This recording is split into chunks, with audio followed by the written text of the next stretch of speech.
ya, kira-kira jam 12 kita insya Allah sudah selesai. Mudah-mudahan tetap bisa stay tune, bisa interaktif nanti sampai jam 12. Mungkin ya, sebelum kita mulai, marilah kita buka terlebih dahulu forum kita pada pagi hari ini dengan membaca Ummul Kitab Al-Fatihah. Rasulillah Al-Fatihah.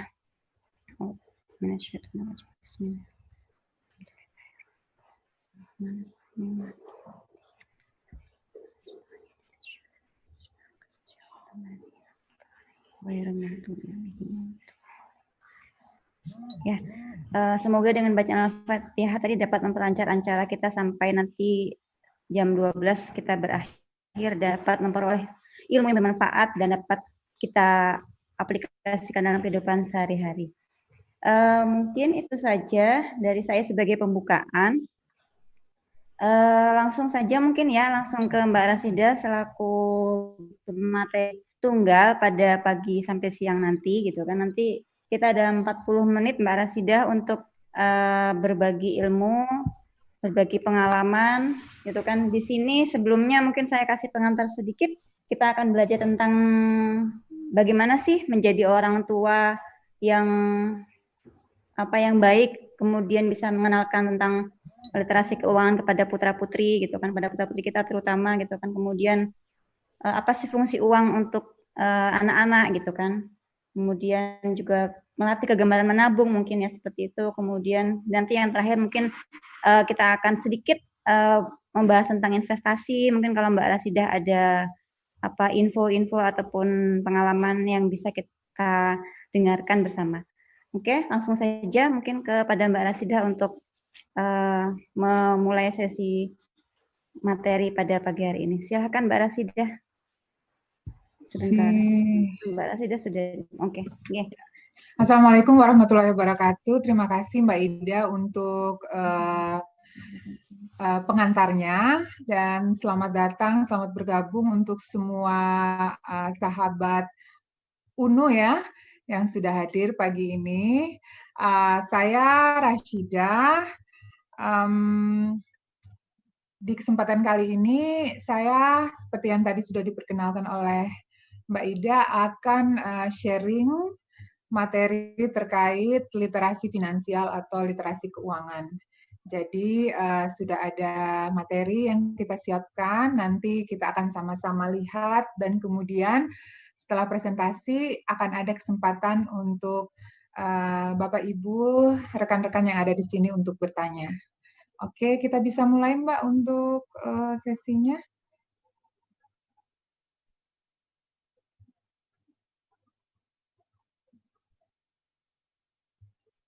Mbak Ida kayaknya belum unmute. Jam 10.45 ya Mbak, maksimal. Oke. Yeah. Sudah terlihat belum ya Mbak? Oh, mau sharing screen ya Mbak Hili? Iya, belum terlihat ya? Belum. Atau ya, sampun. Oh, sudah Mbak, monggo. Mbak Rasidah, maaf sebentar. Sebelum kita mulai, mungkin tadi saya kelupaan ya untuk menyebutkan kurikulum vitae-nya Mbak Rasidah. Oh iya, silakan. Teman-teman juga pada kenal gitu ya, walaupun kita cuma ketemu lewat webinar ini gitu kan. Lewat dunia maya. Pas di Jakarta bisa mampir gitu kan. Insya Allah, silakan. Pembicara kita pada pagi sampai siang nanti adalah Mbak Rasidah. Saya nggak ngerti ini A-nya apa gitu kan. Oh, Airin. Airin. Oh, nggih. Mbak Rasidah Airin. Panggilannya Mbak Rasidah nggih. Alamatnya di Jakarta Pusat, di Tamrin. Yeah. Kemudian tempat tanggal lahirnya ini bulan Maret tahun 1979. Hobinya makan. Oh iya. Aktivitas sehari-harinya sebagai penggiat pendidikan di tingkat lokal maupun internasional kurang lebih sudah 20 tahun ya Mbak. Iya. Kemudian pendidikan terakhirnya beliau ini adalah Master of Education. Kan nanti cocok sekali ya mungkin untuk tema kita pada pagi hari ini. Kemudian moto hidup beliau adalah bersyukur. pada Sang Kuasa. Oke, kemudian nomor HP-nya mungkin bisa dicatat ya, nanti bisa teman-teman catat. Boleh ya Mbak ya? Kita sharing nomor HP jenengan. Iya. Untuk mungkin nanti kalau ada yang mau berlanjut gitu kan. Untuk sharing 081 290 394 579. Ya, mungkin itu saja perkenalan dari Mbak Rasida. Iya. Monggo langsung saya persilahkan kembali kepada Mbak Rasida untuk menyampaikan materi. Oke. Jadi ini sih semacam SOP yang selalu ada di setiap presentasi ya. Jadi supaya kita presentasinya lancar, jadi harap speakernya selalu mute, dan kalau ada pertanyaan yang sekiranya nggak bisa ditunda, boleh di chat room. Oke, bisa lanjut ke slide berikutnya.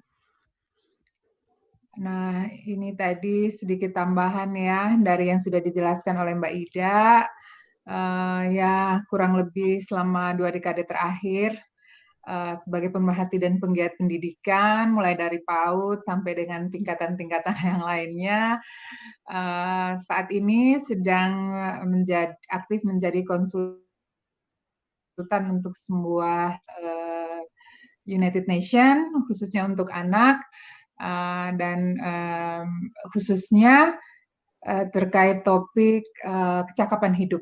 Jadi pas nih buat literasi finansial. Dan kalau akhir minggu biasanya saya aktif sebagai relawan untuk komunitas Cerdaskan Anak, yaitu komunitas untuk PAUD pemulung yang ada di Jakarta. Seperti itu.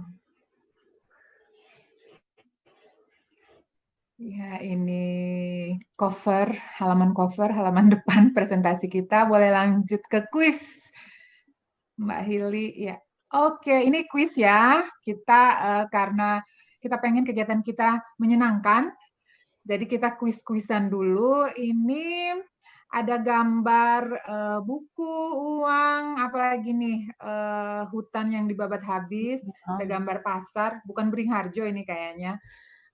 Terus celengan ayam, kemudian ada tulisan bank.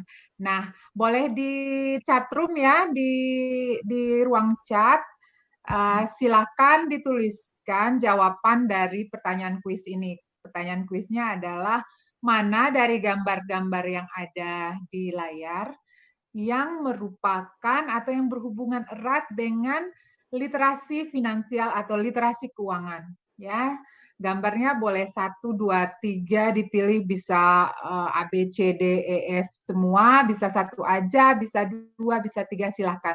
Jumlahnya nggak saya tentukan, sebutkan saja hurufnya.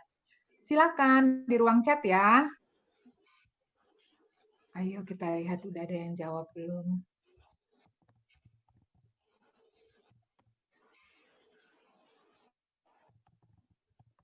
Oke, udah ada yang jawab nih. Ada yang borongan semuanya, oke.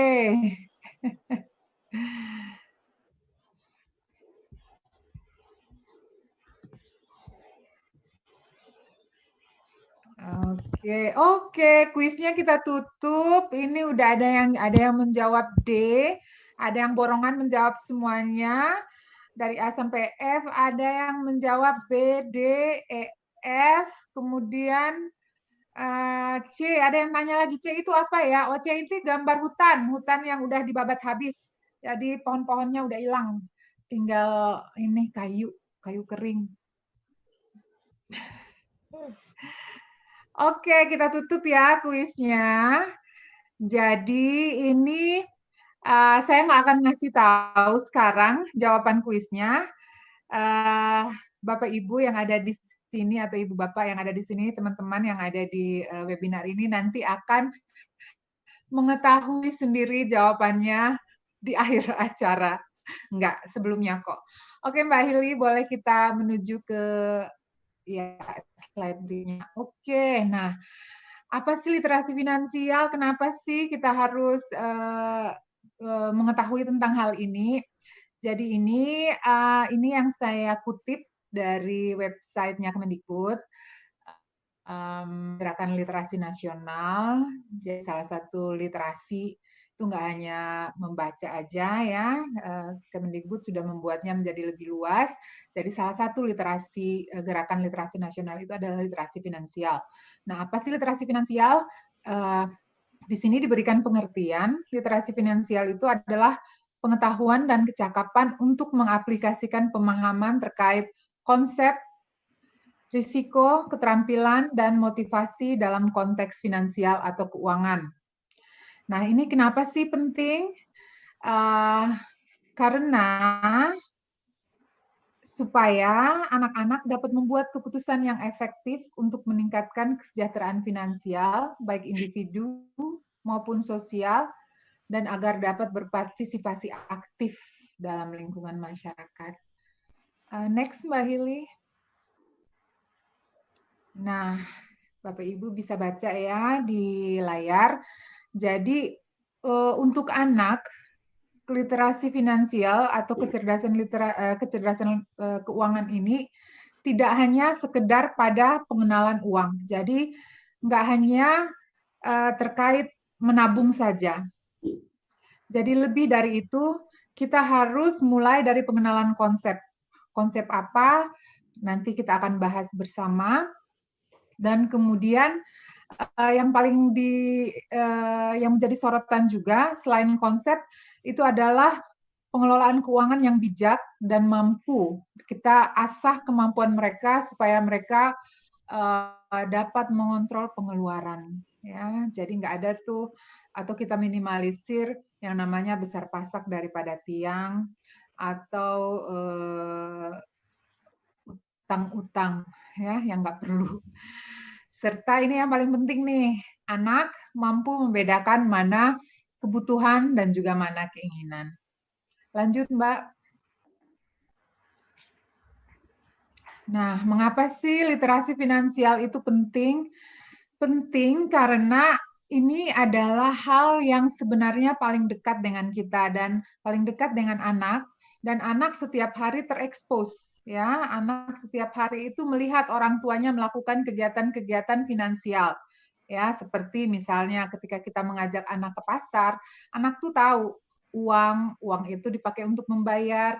Kemudian dia tahu uang ditaruh sama ibunya atau bapaknya di dompet.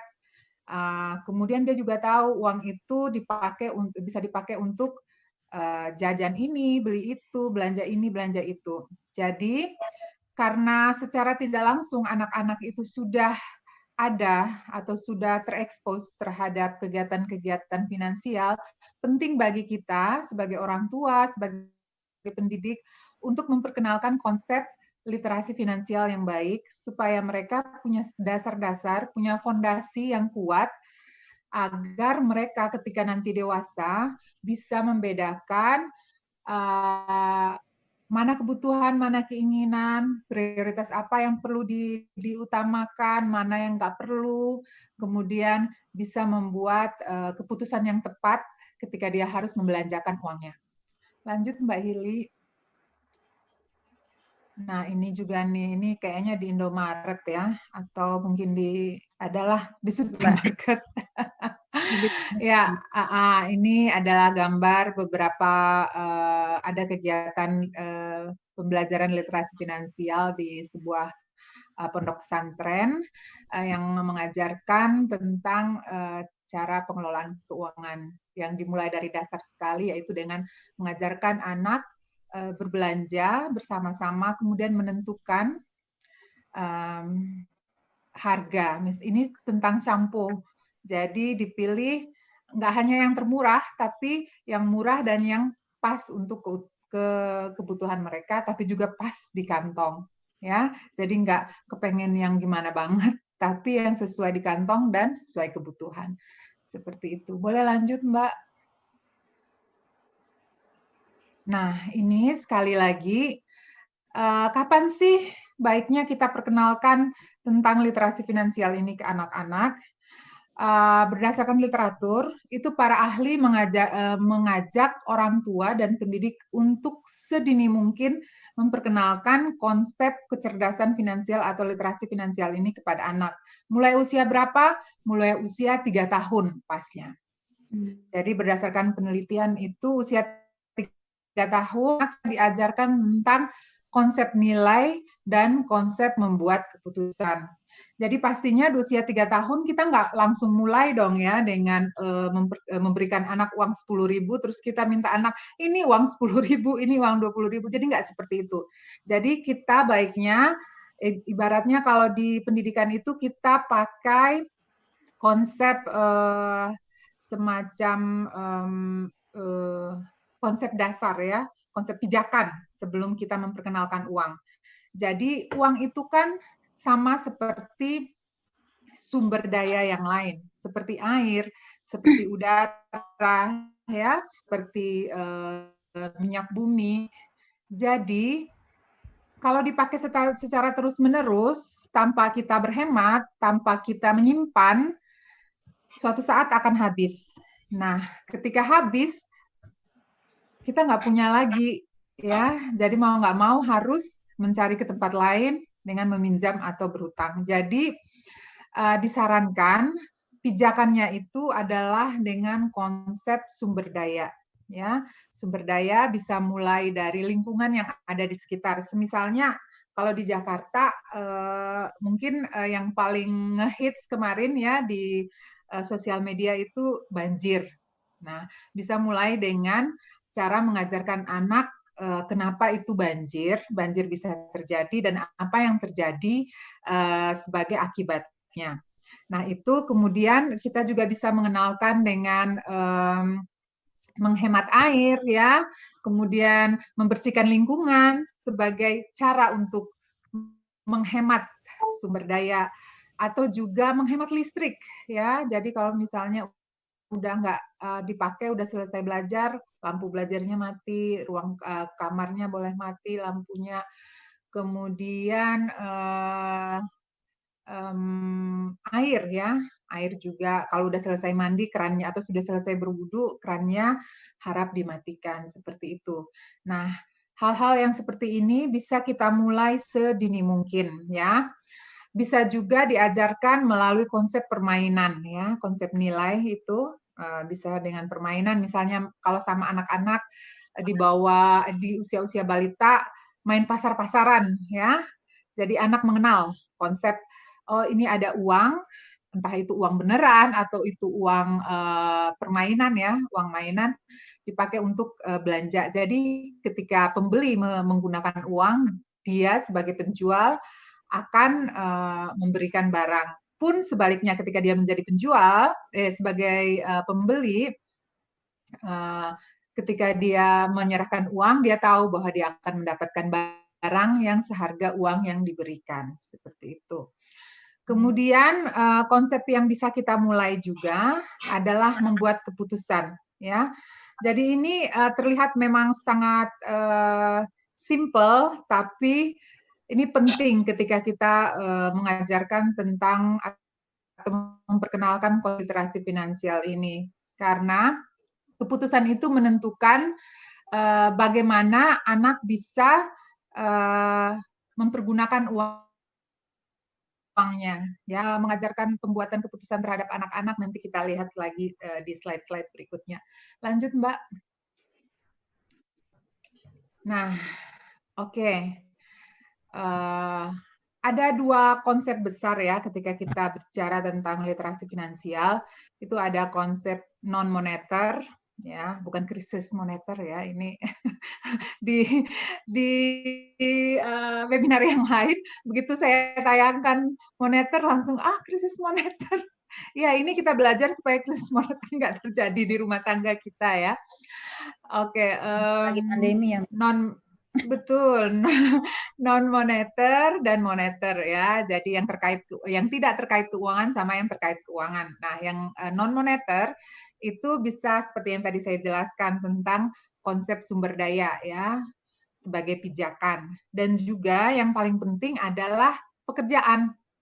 Jadi pekerjaan ini yang saya maksudkan adalah ada nggak sih, ini kita refleksi dulu deh, kita sebagai orang tua atau sebagai orang tua terutama ya, seringnya kita tuh ngomel ya, kamu pikir uang Tinggal motif. itu dapat dari pohon, atau pikirnya muncul aja gitu. Enggak, ibu atau bapak tuh kerja keras gini-gini. Tapi pernah nggak sih kita tuh menjelaskan tentang pekerjaan kita kepada anak, bukan di saat kita sedang marah-marah atau ngomel ketika kita dimintai uang sama anak.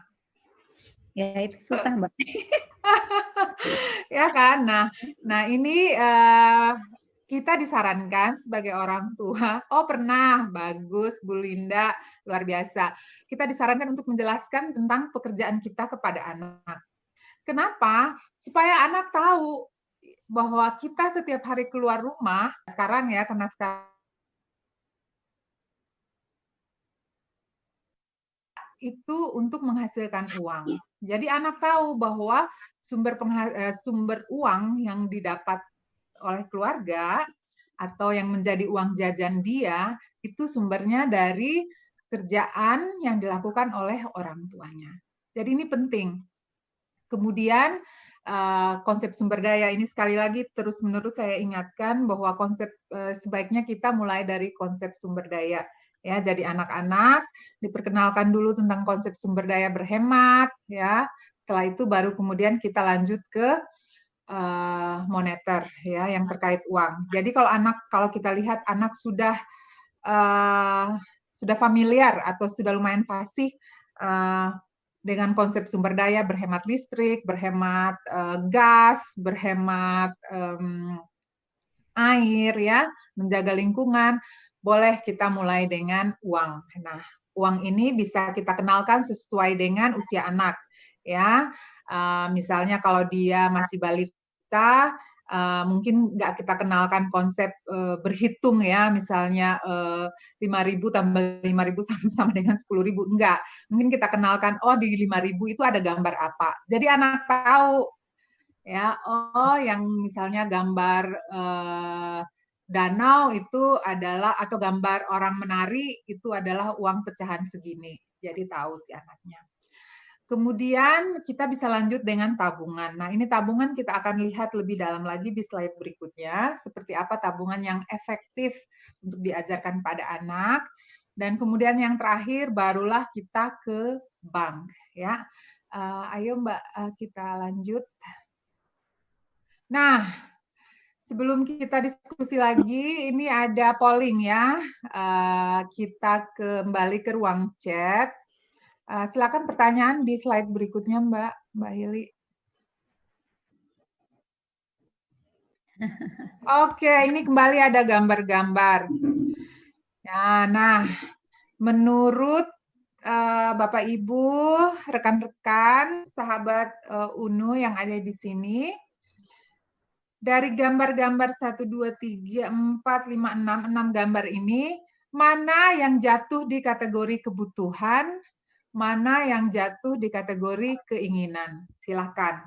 Jadi ketika menjawab kebutuhan, titik 2, misalnya A, B, C. Keinginan jatuhnya mungkin E, D, E, F gitu. Silakan.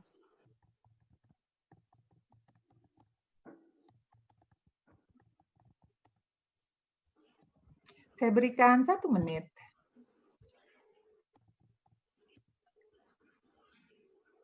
Kebutuhan E.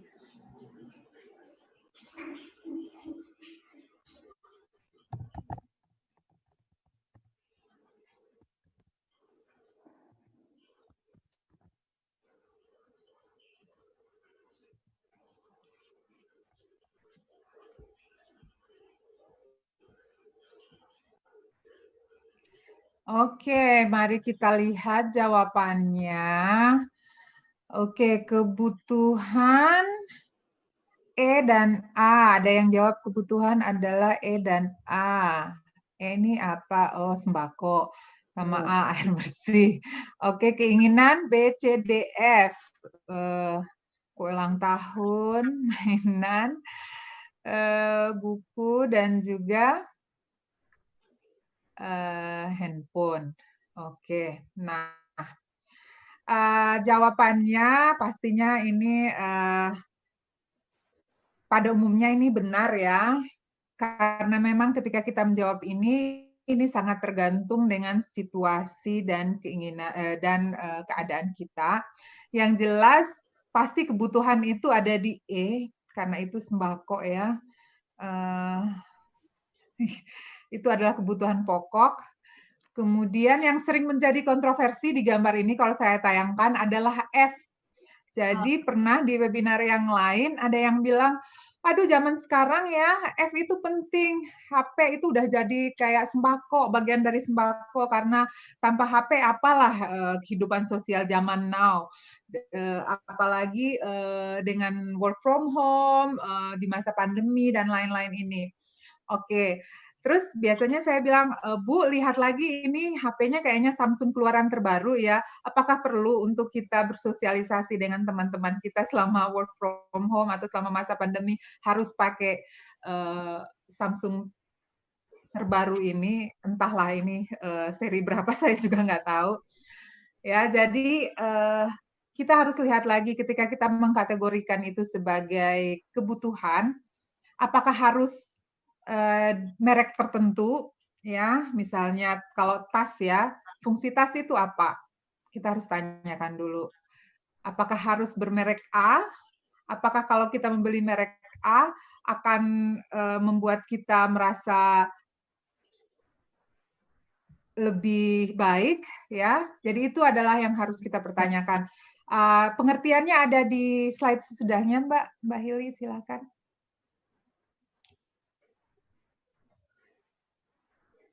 Mungkin videonya nanti kali ya. Coba kita ke berikutnya. Ya, nah ini. Ini adalah kebutuhan versi keinginan. Jadi coba kita lihat jawaban kita tadi. Benar atau salah ya. Kebutuhan itu adalah hal yang perlu dan tidak bisa ditunda dan punya manfaat untuk kita. Keinginan itu berhubungan dengan kenyamanan, hasrat, nikmatan, kesenangan, gengsi. Ya, ini gengsinya sengaja saya kasih huruf besar semuanya. Kemudian bisa ditunda. Ya, jadi sebenarnya kata kuncinya kalau saya nih pribadi ada di gengsi dan bisa ditunda. Jadi kalau itu menyangkut gengsi dan pastinya bisa ditunda, ya udah itu pasti jatuhnya ada di keinginan dan bukan kebutuhan. Oke, Mbak, kita lihat ke video yuk. Yang atas tadi ya, Mbak? Iya.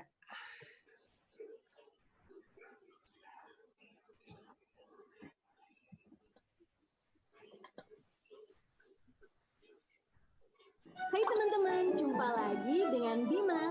Kali ini Bima akan bercerita tentang kebutuhan versus keinginan. Yeay! Teman-teman tahu nggak sih, alam kita ini sangat kaya raya. Ada pohon-pohon, minyak, gas alam, dan air yang jumlahnya cukup banyak. Tapi kalau kita menebang pohon terus-menerus, kira-kira pohonnya akan habis tidak ya jika kita tidak menanam kembali? Ya, pohon akan habis jika terus karena pohon bersifat terbatas. Begitu juga dengan air, minyak, dan gas. Kalau kita tidak hemat dalam menggunakannya, maka akan habis. Pernah nggak terbayang bagaimana jika air habis, minyak habis, dan gas juga habis? Minyak dan gas merupakan sumber daya yang terbatas dan tidak dapat diperbarui. Begitupun dengan uang kita. Kalau kita gunakan terus-menerus tanpa menghasilkan uang lagi, uang kita akan cepat habis. Teman-teman, karena uang kita juga jumlahnya terbatas, maka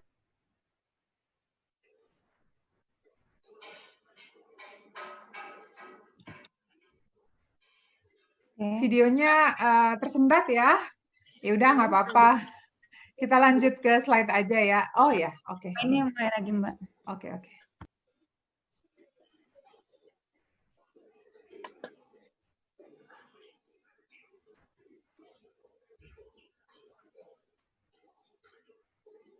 Mbak Hili. Mbak Rasida sebentar. Belum mute-nya. Sebentar. Udah ya? Oke. Oke, terima kasih Mbak.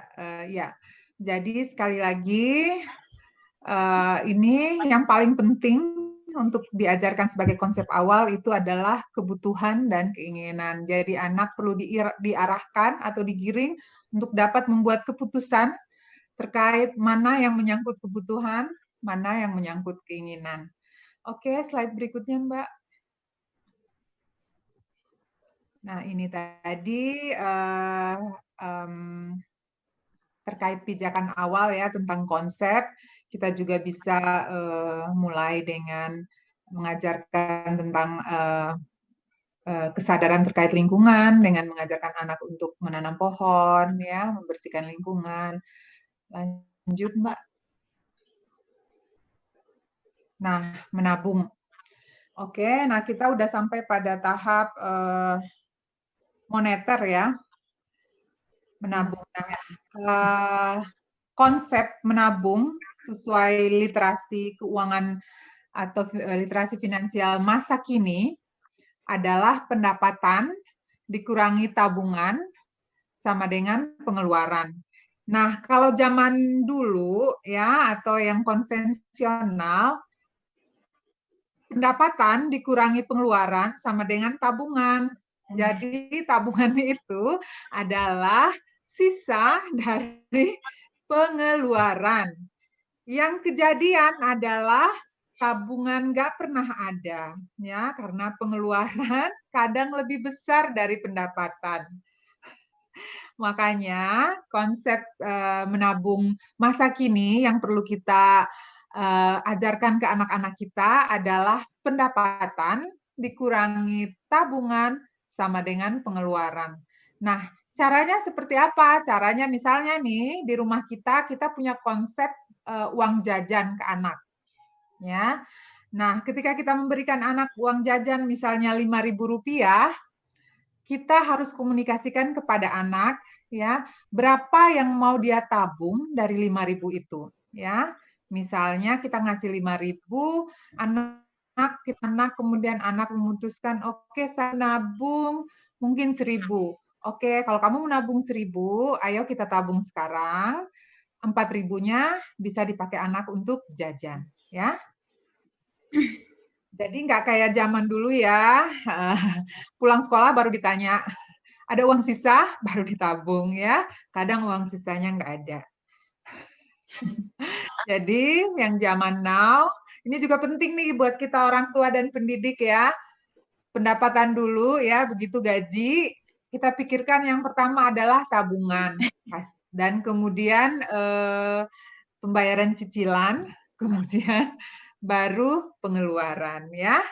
Oke, seperti itu. Jadi itu rumus utamanya ya. Pendapatan kurang tabungan sama dengan pengeluaran atau belanja. Oke. Berikutnya. Nah, ini konsep menabung yang dipromosikan atau diajarkan oleh para ahli-ahli literasi finansial, nggak hanya di Indonesia, tapi juga di seluruh dunia. Kalau bisa, ketika kita mengajarkan anak menabung, itu celengannya ada 3, atau toplesnya ada 3, toples tabungannya. Jadi ada yang toples pertama itu yang memang dipakai untuk tabungan, kemudian yang kedua itu dipakai untuk belanja atau jajan, yang ketiga ini juga penting, yang dipakai untuk amal atau sedekah. Ya, jadi kita selain mengajarkan anak kita itu keterampilan finansial, ya, tapi juga pada saat yang sama kita ajarkan dia untuk sensitif terhadap lingkungannya dan peduli terhadap orang lain, ya. Jadi dengan tiga toples atau 3 amplop atau 3 celengan ya, ada dilabeli kalau bisa dikasih label tabungan, belanja atau jajan, kemudian amal sedekah. Lanjut Mbak. Nah, seperti biasa, konsep-konsep ini akan berhenti di konsep kalau tidak kita praktikkan ya. Caranya seperti apa? Kita bisa mulai dengan tahap pertama yaitu merencanakannya. Nah, kalau menyangkut dengan anak, tentunya proses perencanaannya harus kita lakukan bersama anak, ya. Kita harus diskusikan bersama, pertimbangkan situasi dan kondisi yang ada.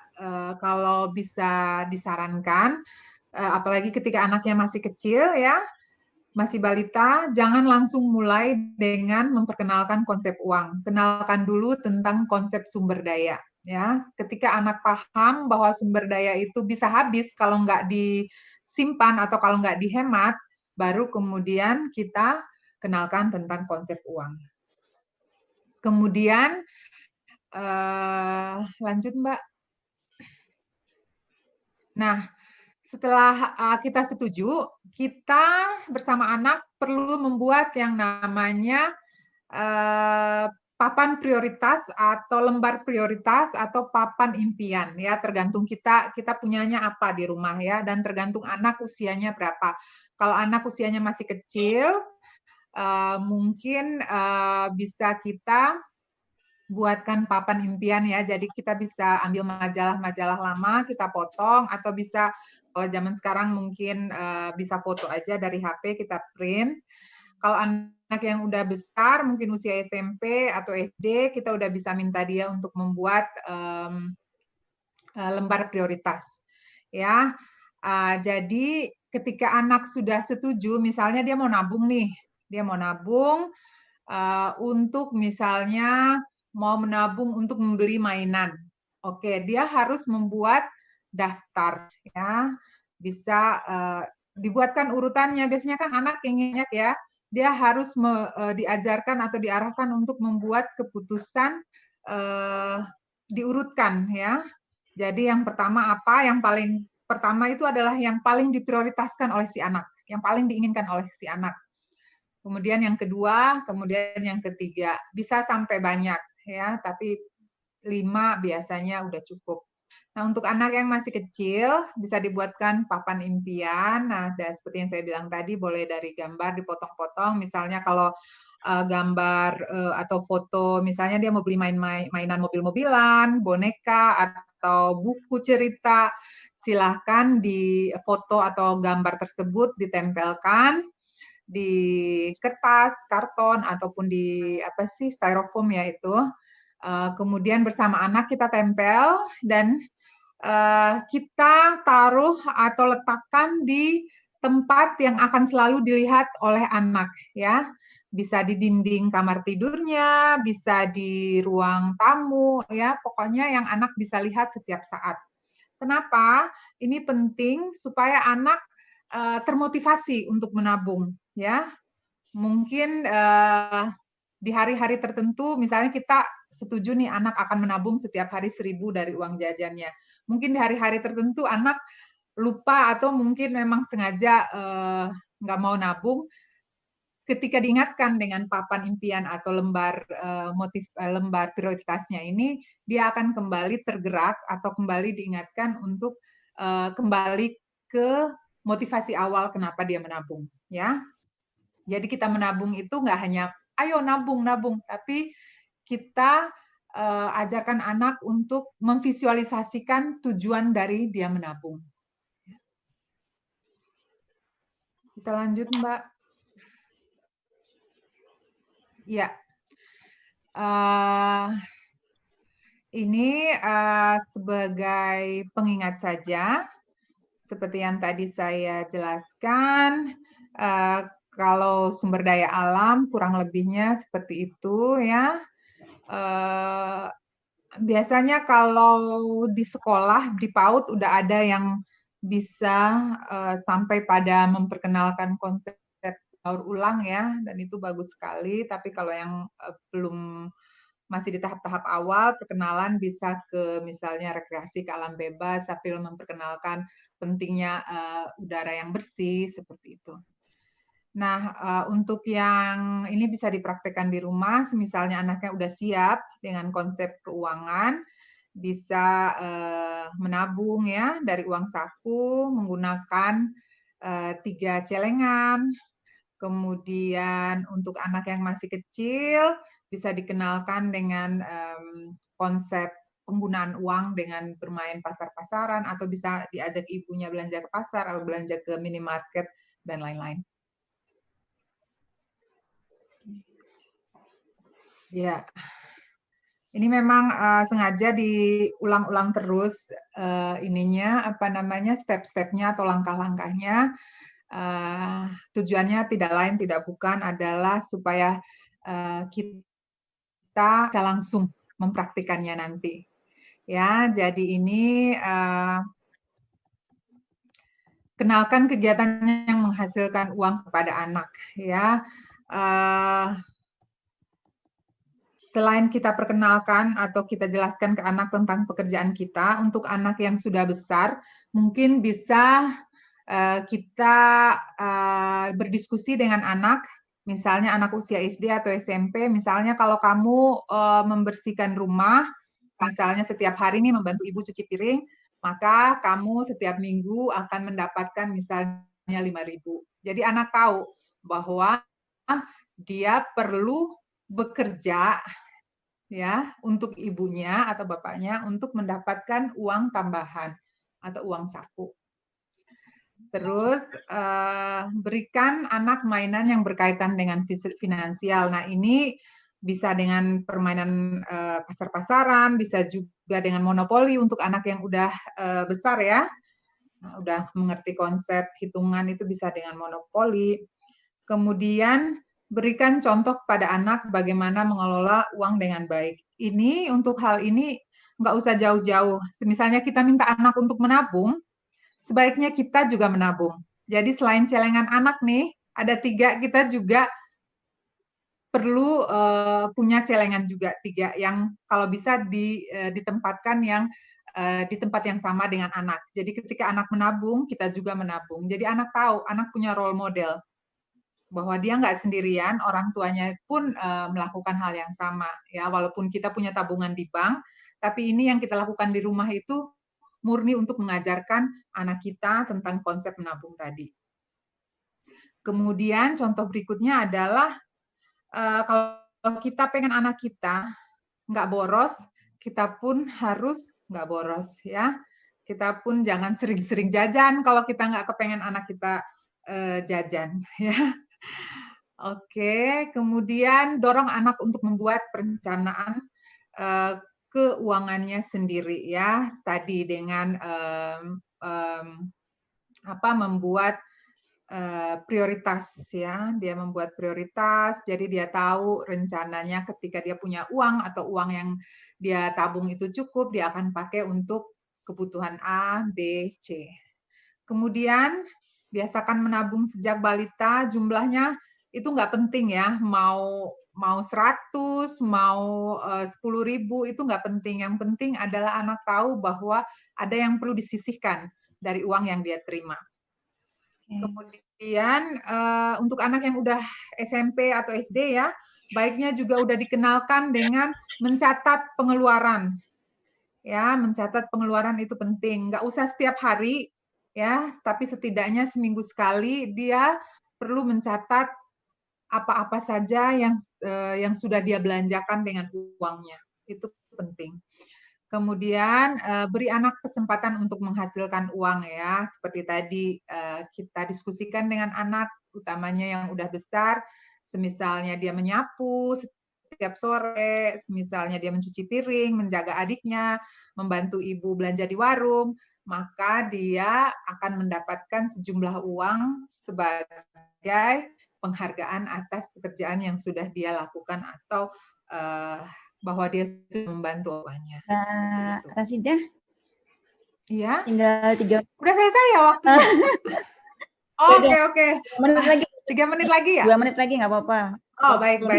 Oke. Berikutnya Mbak Hili. Makasih Mbak Ida. Maaf. Nggak apa-apa. Nah, ini keterampilan literasi keuangan. Pada akhirnya itu kita harapkan meningkatkan kesejahteraan anak kita di masa mendatang ya. Kesejahteraan itu yang paling utama adalah sebagai orang tua dan sebagai pendidik kita tentunya pengen anak kita di masa mendatang nggak harus kaya, tapi dia berkecukupan, dia membelanjakan uangnya sesuai kebutuhan dan bisa memprioritaskan sesuai kebutuhan dia dan juga keluarganya di masa mendatang. Oke, ini mungkin slide.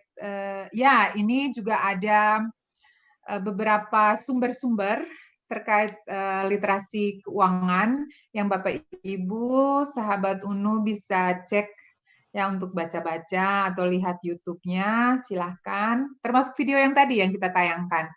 Oke, itu saja dari saya. Semoga sesuai waktu ya Mbak Ida. Ya, bonus 5 menit. Bonus 5 menit, oke. Terima kasih banyak, itu saja. Nanti PowerPoint ini pastinya di-sharing ya buat teman-teman yang sudah hadir atau Bapak Ibu yang sudah ada di sini. Oke, itu saja dari saya. Terima kasih. Assalamualaikum warahmatullahi wabarakatuh. Waalaikumsalam warahmatullahi wabarakatuh. Ya, menarik sekali ya para sahabat, para hadirin yang sudah bergabung di sini. Semoga apa yang tadi disampaikan oleh Mbak Rasidah bisa kita ambil manfaatnya. Kemudian mungkin dari teman-teman tadi saya sudah membuka room chat untuk bagi yang mau sharing maupun mau bertanya gitu ya. Ini sudah ada satu sharing, satu pertanyaan dari Bunda Linda ya. Sebelumnya kepada para sahabat yang baru bergabung, ada Mbak Main, Mbak Fitrin, Mbak siapa lagi ya, Mbak Umi tadi yang barusan juga selamat datang. Dari Bunda Linda itu tentang gimana sih kalau misalnya nih kita udah milah-milah tadi ya Mbak Rasidah, ada 3 botol tuh, tabungan, sedekah, terus belanja nggih. Nah terus kalau sedekahnya misalnya dirasa kurang gitu, kita boleh nggak toh ngambil dari salah satu botol atau misalnya belanjanya masih kurang nih, misalnya gimana gitu, boleh nggak sih kayak gitu kita tidak sesuai komitmen awal mungkin seperti itu. Oke, karena ini kita tujuannya adalah mengajarkan kepada anak, kalau bisa ini nggak terjadi ya.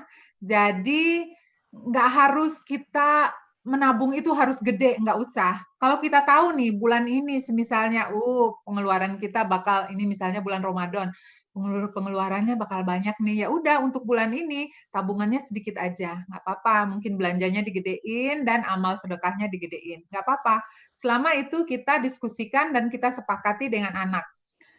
Yang kita hindari adalah kita nggak diskusikan, kita nggak rencanakan dari awal, tiba-tiba nih celengan tabungan menipis atau tinggal setengahnya, ya itu cukup membuat anak trauma dan nggak baik sebagai kita sebagai orang tua dan kita sebagai pendidik ke anak-anak ya. Udah ada perjanjian yang nggak di-respect di sini dan itu nggak bagus. Kalaupun memang emergensi banget nih, misalnya mungkin ada yang sakit, ada apa, itu harus dibicarakan dengan anak, kemudian sesuai persetujuan bersama dapat dipindahkan kebutuhannya dari satu tabungan atau satu celengan ke celengan yang lain.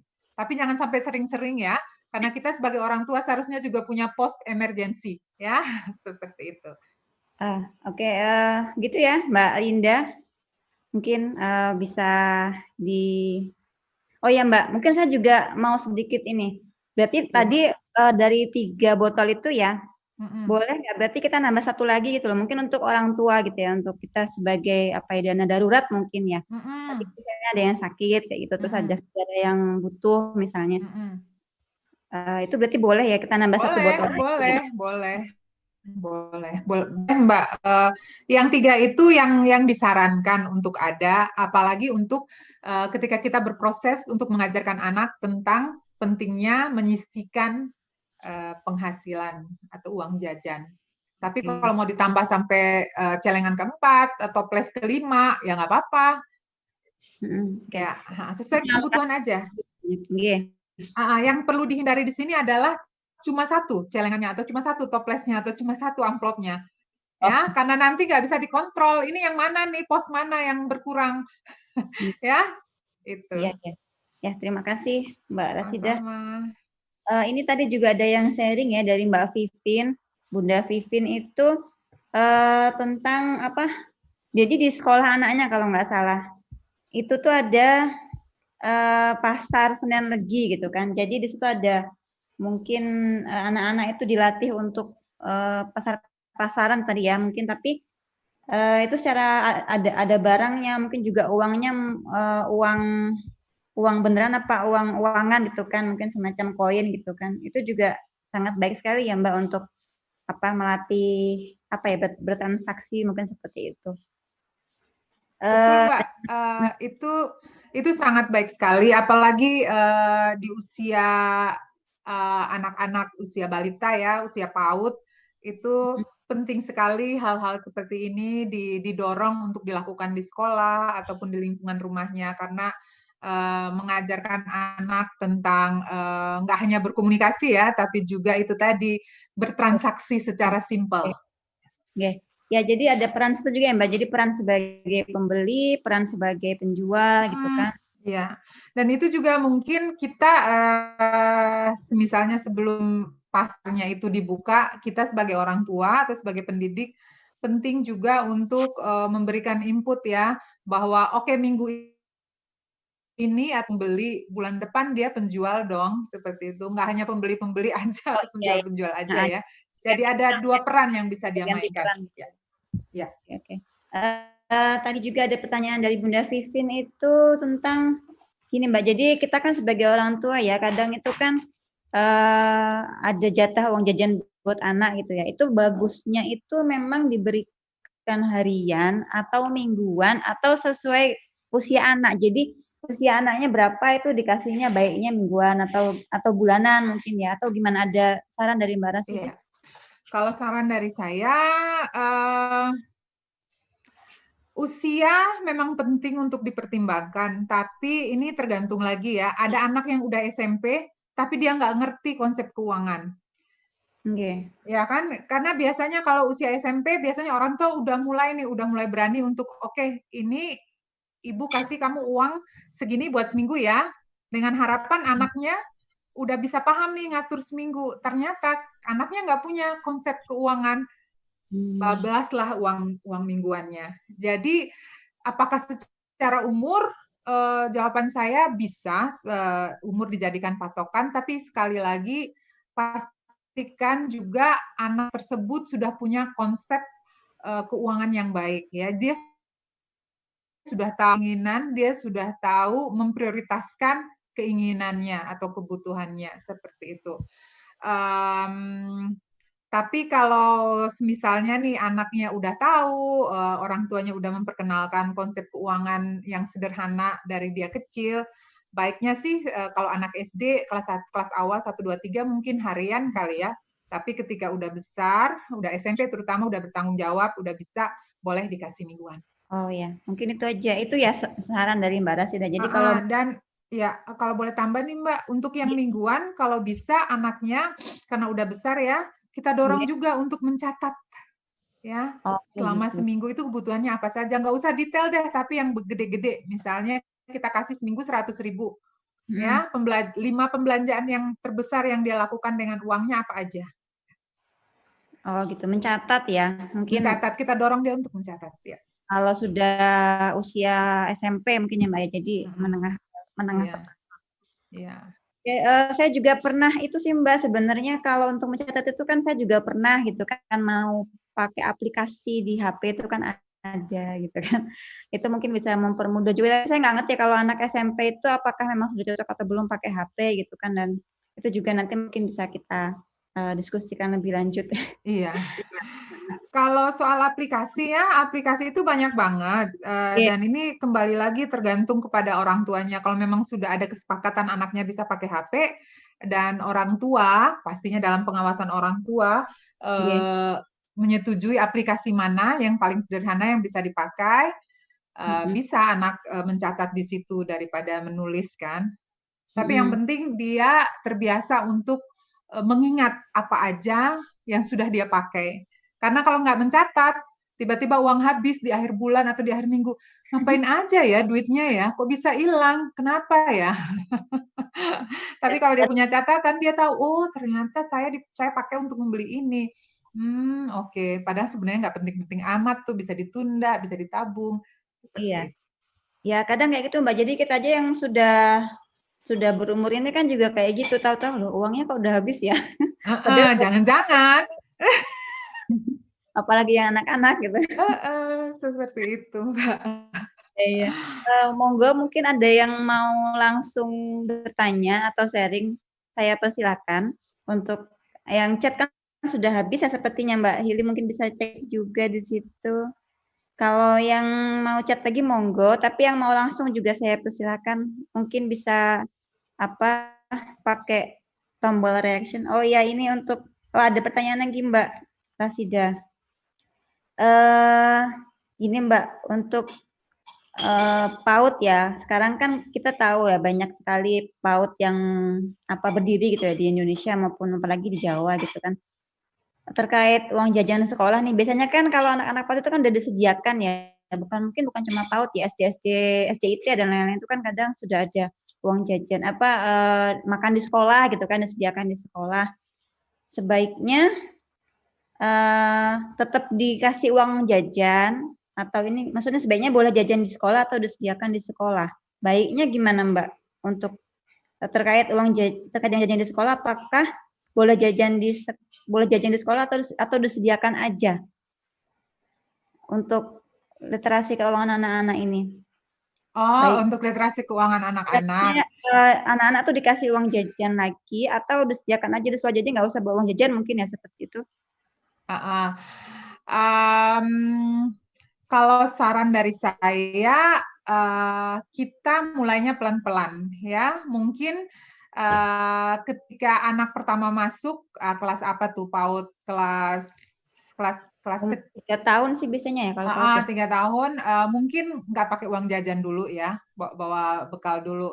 Tapi kemudian ketika dia udah masuk di tahun kedua, boleh bawa bekal dan uang sedikit. Tapi itu dipastikan bahwa anak sudah setidaknya dikenalkan dengan konsep kebutuhan dan keinginan yang sederhana dan kita jelaskan dengan bahasa dia, ya. Oke. Seperti itu. Ya mungkin bertahap ya Mbak berarti ya. Jadi Ya, dari bertahap. pertama mungkin nggak perlu uang jajan dulu gitu ya. Kadang kan juga sebenarnya kaitannya mungkin juga dengan unit usaha PAUD juga mungkin ya. Situ ada makanan gitu kan. Makanan. Dikelola sendiri sama. Iya. Tapi kalau memang seperti itu ya itu kembali lagi dengan kesepakatan antara orang tua dan PAUD-nya pastinya kan. Ya. Tapi yang jelas kita perhatikan juga bahwa kalau bisa sih sama anak PAUD mungkin nggak usah terlalu besar-besar ya nominalnya. Karena kan selain mereka belum terlalu paham konsep nominal besarnya uang dan segala macam, juga untuk menghindari saling membandingkan antara uang jajan si A dan uang jajan si B. Betul. Perlu komunikasi intens sih dengan guru PAUD-nya. Iya, sepertinya mungkin perlu ada pertemuan tuh ya Mbak ya antara orang tua wali dengan guru PAUD juga. Berkala gitu kan biar bisa memantau. Dan itu Mbak penting juga sebagai orang tua kita ke guru PAUD-nya bahwa sebelum masuk pada konsep uang jajan diperbolehkan, anak udah paham dulu nih, udah dikasih pijakan tentang konsep sumber daya seperti itu. Nggak usah jauh-jauh lah tentang yang ada di sekitar air, listrik seperti itu. Oh iya. Ada lagi pertanyaan ini dari Mbak Fitrin. Mbak Fitrin ini. Mbak Fitrin nggak langsung aja ini tapi chat ya gitu ya. Mungkin kalau tadi sudah disebutkan juga ya sama Mbak Rasida bahwa kita memulai mengenalkan literasi keuangan itu pada anak umur 3 tahun gitu kan. Sudah punya referensi atau punya pengalaman gitu kan mungkin ada step-stepnya nggak Mbak? Misalnya 3 tahun itu seperti apa, terus kemudian naik ke umur berapa kayak gitu ada? Ya. Kalau step-stepnya yang simple aja Mbak untuk anak 3 tahun itu kita ajarkan misalnya kita buka keran nih ya. Nggih. Kita saran saya sih selalu mulai dengan pijakan sumber daya. Buka keran pastikan itu ditutup dengan baik. Misalnya kalau nggak ditutup dengan baik, jelaskan pada anak bahwa ini kita buang-buang air nih nggak bagus karena nanti sesuai dengan kenyamanan dan juga sesuai dengan bahasa anak ya.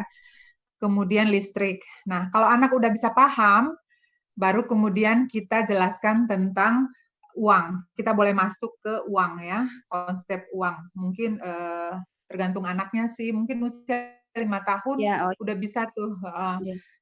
dengan apa namanya, misalnya memperkenalkan uang seperti yang saya bilang tadi di awal, nggak harus ngajarin oke si apa namanya uang 10.000 itu nolnya ada sekian, nggak usah seperti itu. Tapi misalnya uang 10.000 warnanya ini, ya,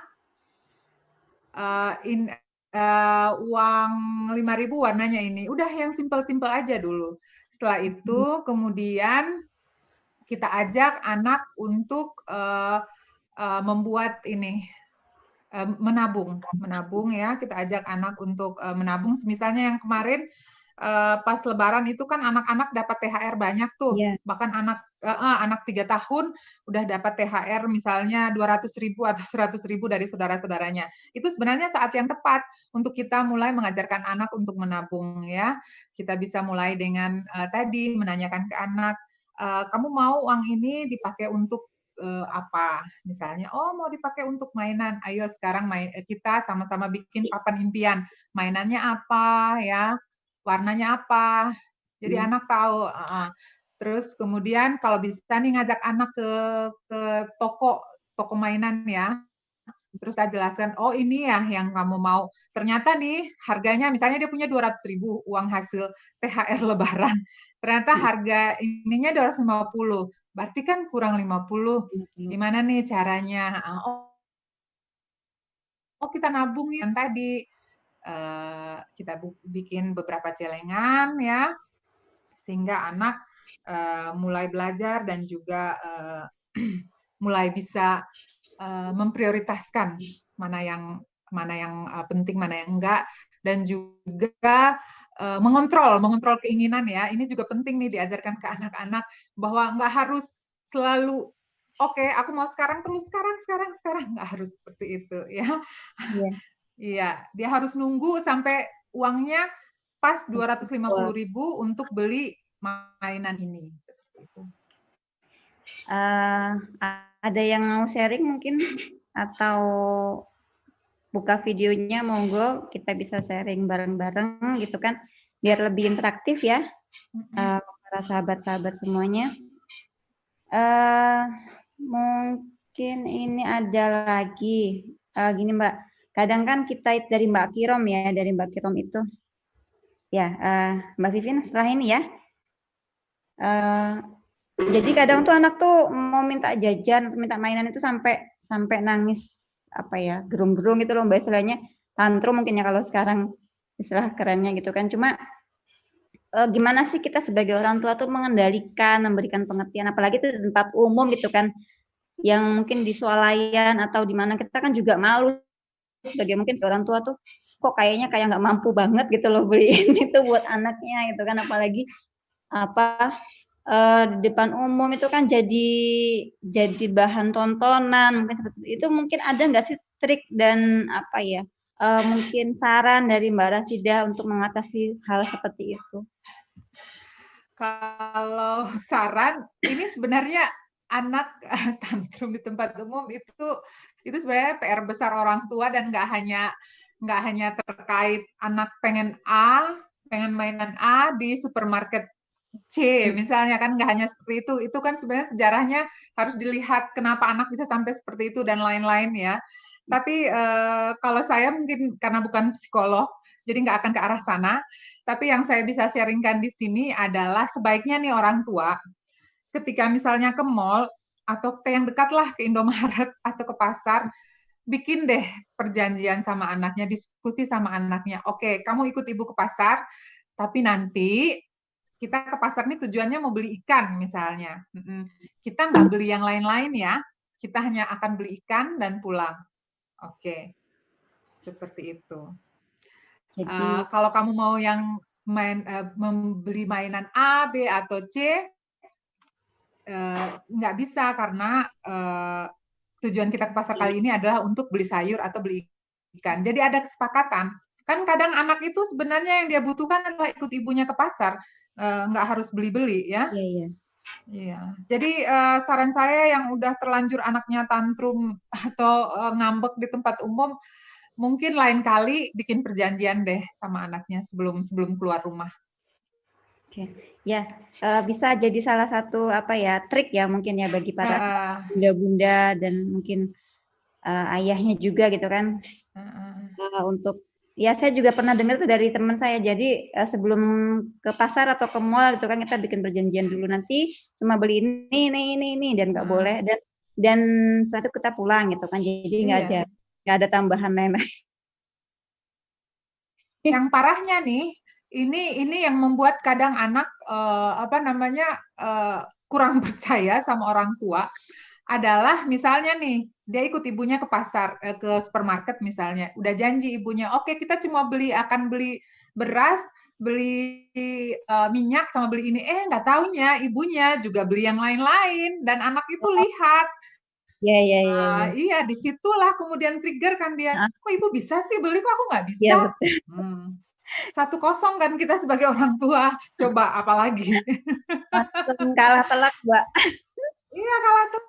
Makanya itu, jadi kita juga harus hormat atau respect terhadap perjanjian kita sama anak. Betul, jadi dipegang orang tua, dipegang anak gitu kan. Jadi sama. Iya. Jadi nggak karena tiba-tiba lihat, ada lipstik lucu atau pensil alis bagus, ada masker yang lagi tren, kemudian ikut beli. Enggak, si anak akan lihat, kok ibu bisa sih, kok saya nggak bisa. Oh. Oke. Boleh sekarang silahkan Mbak Vivin sebelum jawab pertanyaannya Mbak Nurma, nggih. Kita sharing dulu, monggo Mbak Vivin silahkan. Bisa sharing terlebih dahulu. Di mute, bisa Mbak Vivin mute sendiri atau ya monggo silakan. Terima kasih ya. Videonya juga boleh Mbak. Gak usah sih, lagi nggak pakai kerudung. Ya. Sambil ngeloni anak ini. Sebenarnya terkait dengan pertanyaan saya tadi yang pertama Mbak, tadi kan nggak dibaca semua sama Mbak Ida ya. Yang terkait dengan pembelajaran anak soal pasar. Kebetulan kan anak saya sekolah di Sanggarana Alam. Di sana tuh setiap ada kegiatan rutin setiap selapan ya 35 hari sekali pasar Senen Legi. Dan di situ saya lihatnya bagusnya karena anak diberi peran banyak sekali, bukan hanya sebagai penjual dan pembeli, tapi di sana juga bagi anak-anak yang ingin jadi petugas pasar, jadi petugas karena di situ juga ada kayak kepala pasarnya, kemudian ada bank penjaga bank pasarnya, terus ada petugas kebersihan, ada yang nariin lapak, setiap lapaknya itu juga ada. Jadi sangat bervariasi perannya. Jadi anak-anak tuh mungkin kalau yang memang nggak punya modal untuk jadi penjual atau jadi pembeli gitu kan, ya mungkin dia juga bisa mengambil peran yang lain. Nah, dari proses itu karena memang biasanya setiap pasar selapanan itu ada judulnya. Jadi memang sekarang itu terkait dengan makanan yang polo pendem atau yang bahan-bahannya adalah dari polo pendem, atau besoknya lagi yang terkait dengan waktu itu 17 Agustusan ya makan apapun makanannya yang penting warnanya merah dan putih waktu itu gitu. Jadi selalu ada temanya. Nah, yang jadi pembelajaran dari situ saya mungkin melihat dari ada beberapa anak yang kan setiap orang tua selalu punya konsep sendiri-sendiri untuk mengajarkan literasi keuangan pada anak-anak ya. Jadi ada teman anak saya yang kemudian orang tuanya sangat strict memberikan pelajaran pada anak. Ketika dia jadi penjual, dia dikasih modal 20.000, kemudian orang tuanya harus minta, pokoknya kamu kalau bisa yo jadi penjual yo harus ada untungnya kayak gitu ya. Dengan 20.000 itu sebisa mungkin kamu ada lebihnya sebagai itu modal kayak gitu. Udah diajarin sampai segitunya gitu, padahal anak masih anak kelas 2-3 SD lah. Nah, terus kalau kadang-kadang kita kan nggak terlalu ini ya, nggak penting nanti modal berapa, nggak sampai segitunya ngajarin gitu. Makanya mungkin anak-anak juga kurang terlalu paham tentang modal kayak gitu. Itu masih terlalu untuk anak-anak usia dini mungkin belum terlalu penting kalau menurut saya pribadi. Tapi kalau menurut Mbak Rosisa sendiri, apakah perlu konsep seperti itu? Karena di sekolah sendiri itu kan sebenarnya uang yang beredar pun juga bukan rupiah gitu. Uangnya uang salam, memang uang dari sekolah memang sudah dibikin seperti uang biasa, tapi nilainya sangat beda karena untuk anak TK pun jajan juga maksimal nggak boleh 2.000. Terus untuk orang tua kita hanya bisa menukarkan uang 5.000 rupiah gitu. Jadi bisa dibayangkan bahwa maksimal makanan itu nggak boleh dijual lebih dari 2.000. Jadi menariknya situ sih sebetulnya. Bisa, tapi dua itu Mbak, apakah memang perlu dikenakan lebih lanjut? Maksudnya kalau karena sudah biasa ya, sudah biasa adanya bank, mungkin anak-anak kemampuannya untuk melihat seperti itu. Dan apakah kita harus strict gitu? Maksudnya anak-anak mengenal bahwa uang segini harus kemudian bisa dihasilkan, bisa ditabung segini, karena ini ada konsep menabung juga bagusnya. Jadi anak-anak hanya boleh membeli, ngambil dari tabungannya. Ketika tabungannya di bank itu sudah habis, ya anak-anak nggak bisa beli. Karena sebelum bank mulai itu mereka harus mengantri dulu untuk mengambil tabungan untuk apa? Sebagai uang kembalian. Nah, uang kembalian biasanya bisa diambil di bank, ataupun untuk uang membeli juga bisa diambil di bank itu. Gitu. Yang saya lihat, saya tanyakan ke Mbak Rosida, konsep-konsep seperti ini bisa diterapkan juga di anak yang lebih kecil nggak Mbak? Permainan mungkin ya, modelnya permainan. Seperti apa Mbak yang bagus Mbak? Itu aja sih. Oke. Terima kasih banyak Mbak untuk pertanyaannya. Mbak Ida, ini saya langsung jawab atau? Langsung melawan Mbak Sida. Oh ya, oke. Makasih banyak Mbak Vivin untuk pertanyaannya. Kalau dari ceritanya ya, itu permainan pasar-pasarannya udah sangat advance ya, udah sangat tingkatannya udah luar biasa, udah bagus banget. Jadi apakah bisa diterapkan ke anak yang lebih kecil, misalnya usia PAUD? Pastinya bisa, tapi dibuat lebih sederhana dan disesuaikan dengan kebutuhan anak. Saran saya sih, kalau anak sudah paham konsep uang dan sudah lancar berhitung, dan kemudian sudah pernah diajarin tentang menghitung untung, rugi, kayak gitu ya silahkan dipraktikkan di pasar itu. Tapi kalau seandainya anak masih terlalu kecil usianya dan belum pengenalan konsep keuangannya juga masih sederhana dan hitung-hitungannya pun belum lancar, sebaiknya jangan dulu deh, kita tahan dulu keinginan untuk supaya anak paham tentang pokoknya kamu harus dapat keuntungan sekian, seperti itu ya. Yang penting dari konsep permainan pasar-pasaran ini kan yang paling penting kalau menurut saya ini adalah anak ceria, anak gembira, anak enjoy dengan situasi yang ada, dan dia bisa mempelajari bahwa oke, ada transaksi ya, ada uang yang dikasih, ada barang yang saya dapatkan, seperti itu. Itu aja udah cukup tuh untuk anak-anak, usia anak-anak. Nanti kalau misalnya dia udah lebih besar dan udah paham, dan dia pun sudah diajarin di sekolah ya tentang konsep untung rugi dan lain-lain, ya silakan. Biasanya itu kelas 5 ya, kelas 5, kelas 4 mungkin sudah diajarin, udah bisa ngitung-ngitung matematika untung rugi, ya ada soal cerita tentang untung rugi, ya udah nggak apa-apa dipraktekkan. Tapi selama belum dan anak juga masih sederhana pemahamannya, kita tahan dulu keinginan itu. Jadi yang paling penting kalau menurut saya, literasi keuangan ini kita lakukan dengan gembira, ya, dan kita sesuaikan dengan kebutuhan anak. Karena kalau anak bingung, stres, atau merasa ini kok susah banget sih, kok nggak menyenangkan, itu nggak akan masuk ya. Yang paling penting adalah kita sajikan sesuai usia, sesuai pemahaman mereka, dan menyenangkan. Dan kalau bisa yang gampang-gampang, segampang-gampangnya. Oke, ya.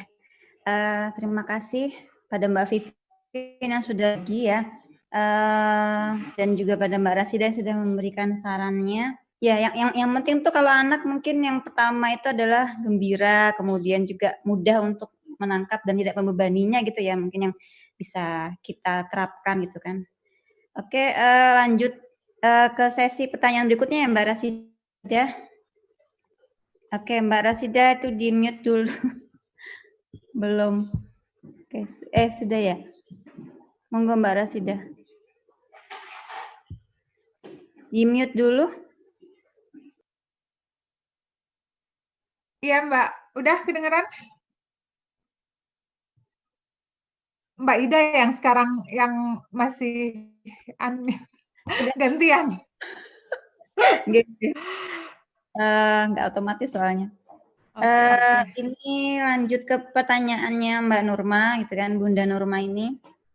Ada 2 pertanyaan tadi dari Bunda Nurma. Yang pertama yaitu tentang tadi Mbak Rasidah sempat menyinggung tentang memberikan upah kepada anak yang untuk menjelaskan masalah pekerjaan, mungkin menghasilkan uang gitu kan dari memberikan upah dengan mengerjakan pekerjaan rumah gitu kan.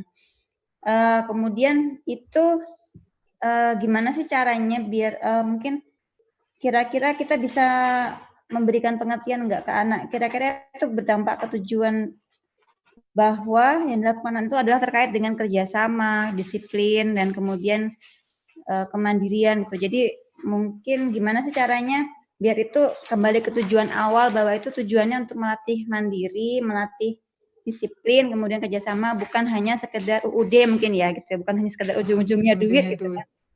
Karena juga itu kan jadi materialistis sekali gitu kan. Mungkin monggo Mbak Rasida.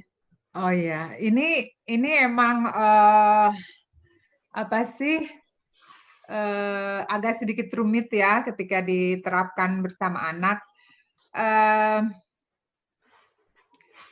Kembali lagi, sebelum kita setuju nih akan memberi upah ke si anak, kita harus menjelaskan, perlu ada kesepakatan dan perlu ada penjelasan yang berulang-ulang kepada si anak bahwa ini fungsinya yang pertama adalah untuk membantu ibu atau ayahnya atau membantu di rumah ya.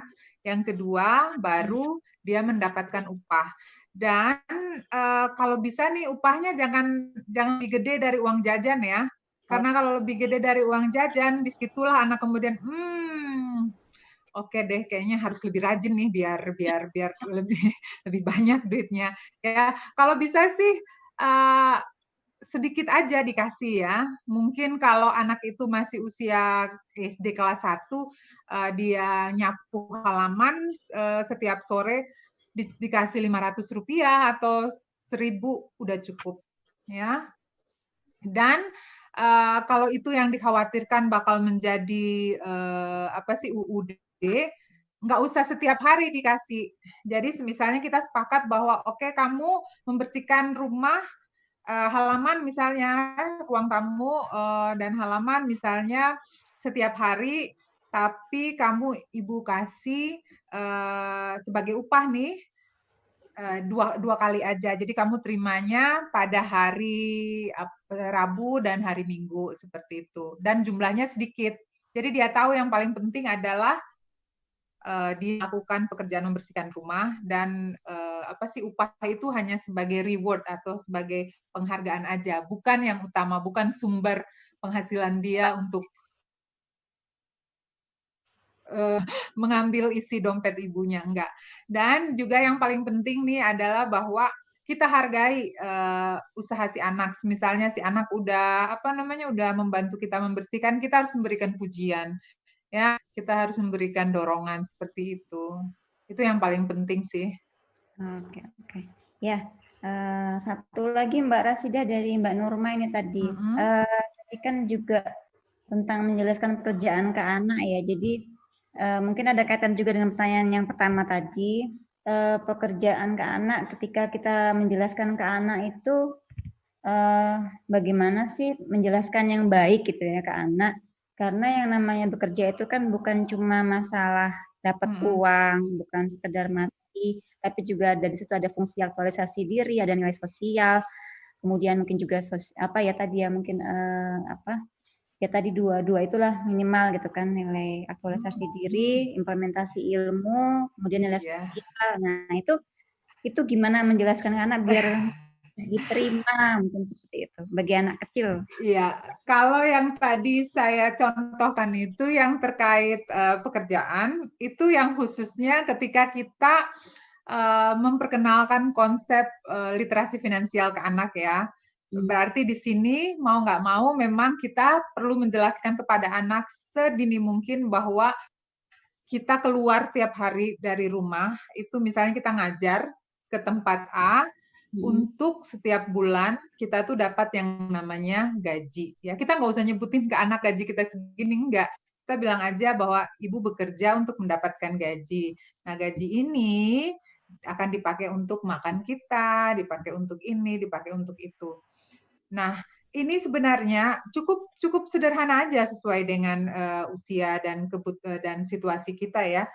Ini hanya untuk menghindari anak kita ya, karena sering banget tuh anak karena dia nggak tahu atau kurang begitu paham pekerjaannya orang tuanya apa, yang dia tahu itu adalah dia selalu punya uang.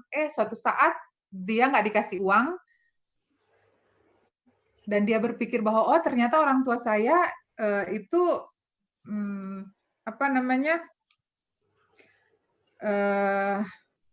punya uang yang tak terhingga seperti itu. Padahal kan anak perlu tahu ya bahwa kita bekerja mendapatkan uang yang kemudian untuk membiayai rumah tangga. Seperti itu aja sih konsepnya. Ya, jadi kalau soal pekerjaan untuk aktualisasi diri itu mungkin nanti kita jelaskan ketika anak sudah mulai besar atau sudah bisa bertanya ya, kenapa sih ibu terus-menerus belajar, kenapa sih ibu terus-menerus di depan laptop seperti itu.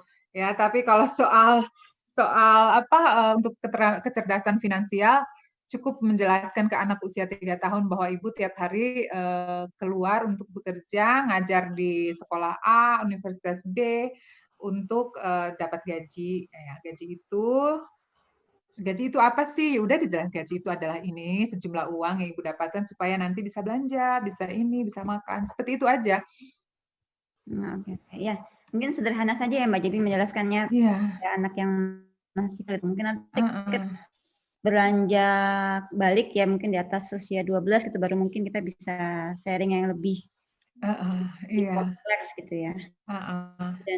Karena ya ini sebenarnya makanya tadi dimasukkan ke salah satu top point itu juga karena berdasarkan pengalaman nih banyak ternyata anak yang nggak tahu orang tuanya pekerjaannya apa, ya. Yang mereka tahu orang tua itu menghasilkan uang. Jadi ya udah yang penting kalau minta uang ke orang tua pasti dikasih.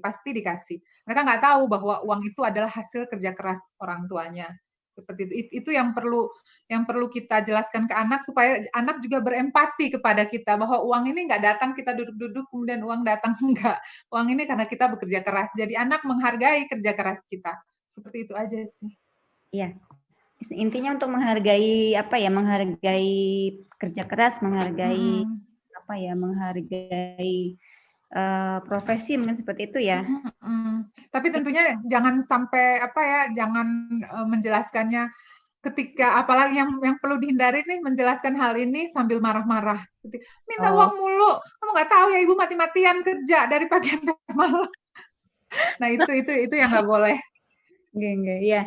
Itu yang perlu. Kadang kita juga sebagai orang tua kalau udah kayak gitu ya jadi emosinya tuh lebih tinggi daripada ketika kita menjelaskan baik-baik mungkin anak lebih enak menerimanya ketika kita bisa menjelaskannya secara baik-baik gitu kan Mbak.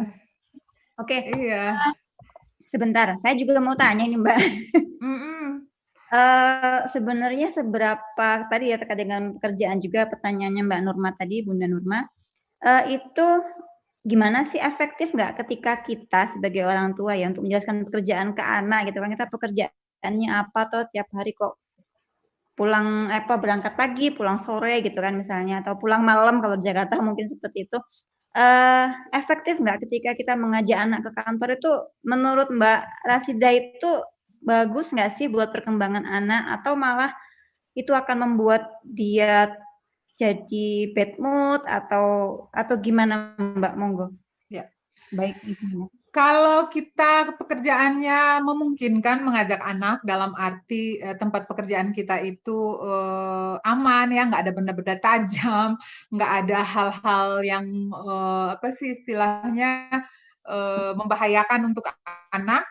Sebaiknya memang kita bisa ngajak anak ke kantor atau ke tempat pekerjaan kita dan menjelaskan, oh ini loh tempat di mana ibu setiap hari bekerja. Tapi sebaiknya sih anak nggak diajak seharian ya, kan dia bete.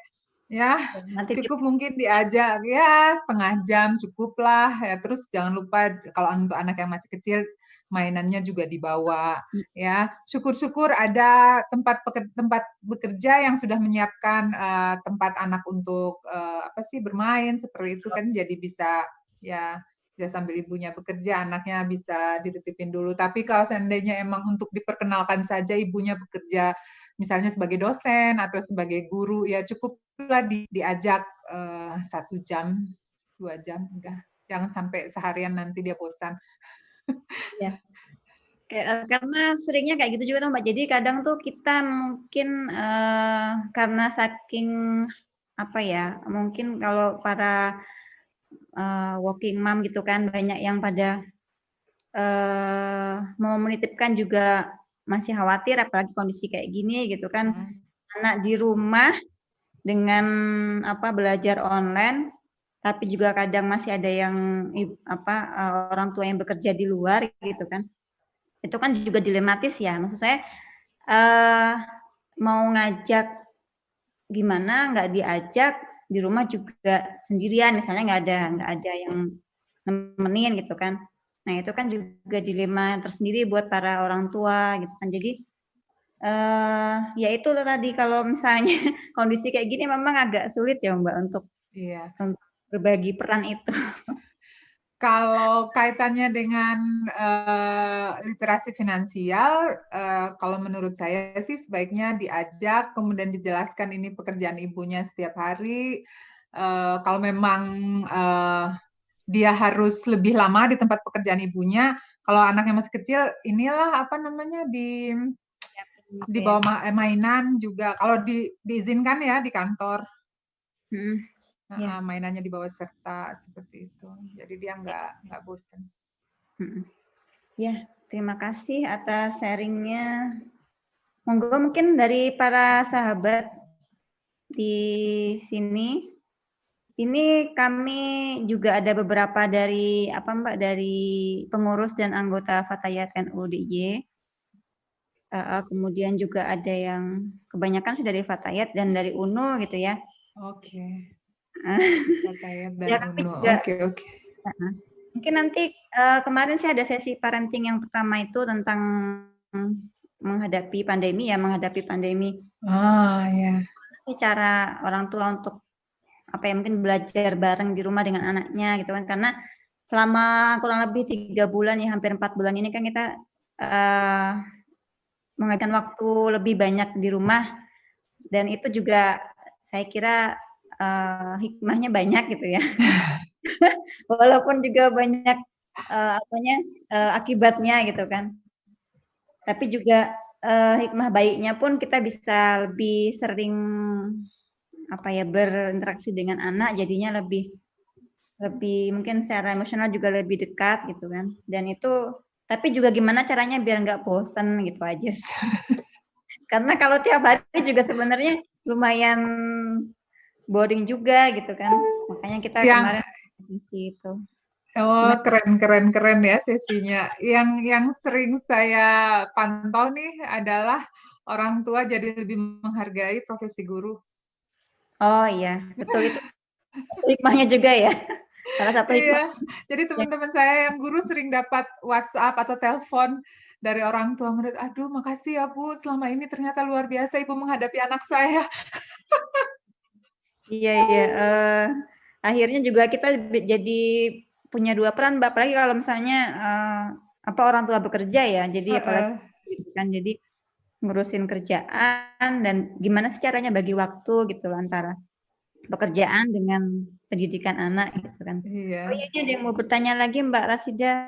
Oh Mbak iya, silakan. Monggo Mbak Ike, langsung dibuka saja mic-nya. Monggo Mbak Ike. Mbak Ike, halo.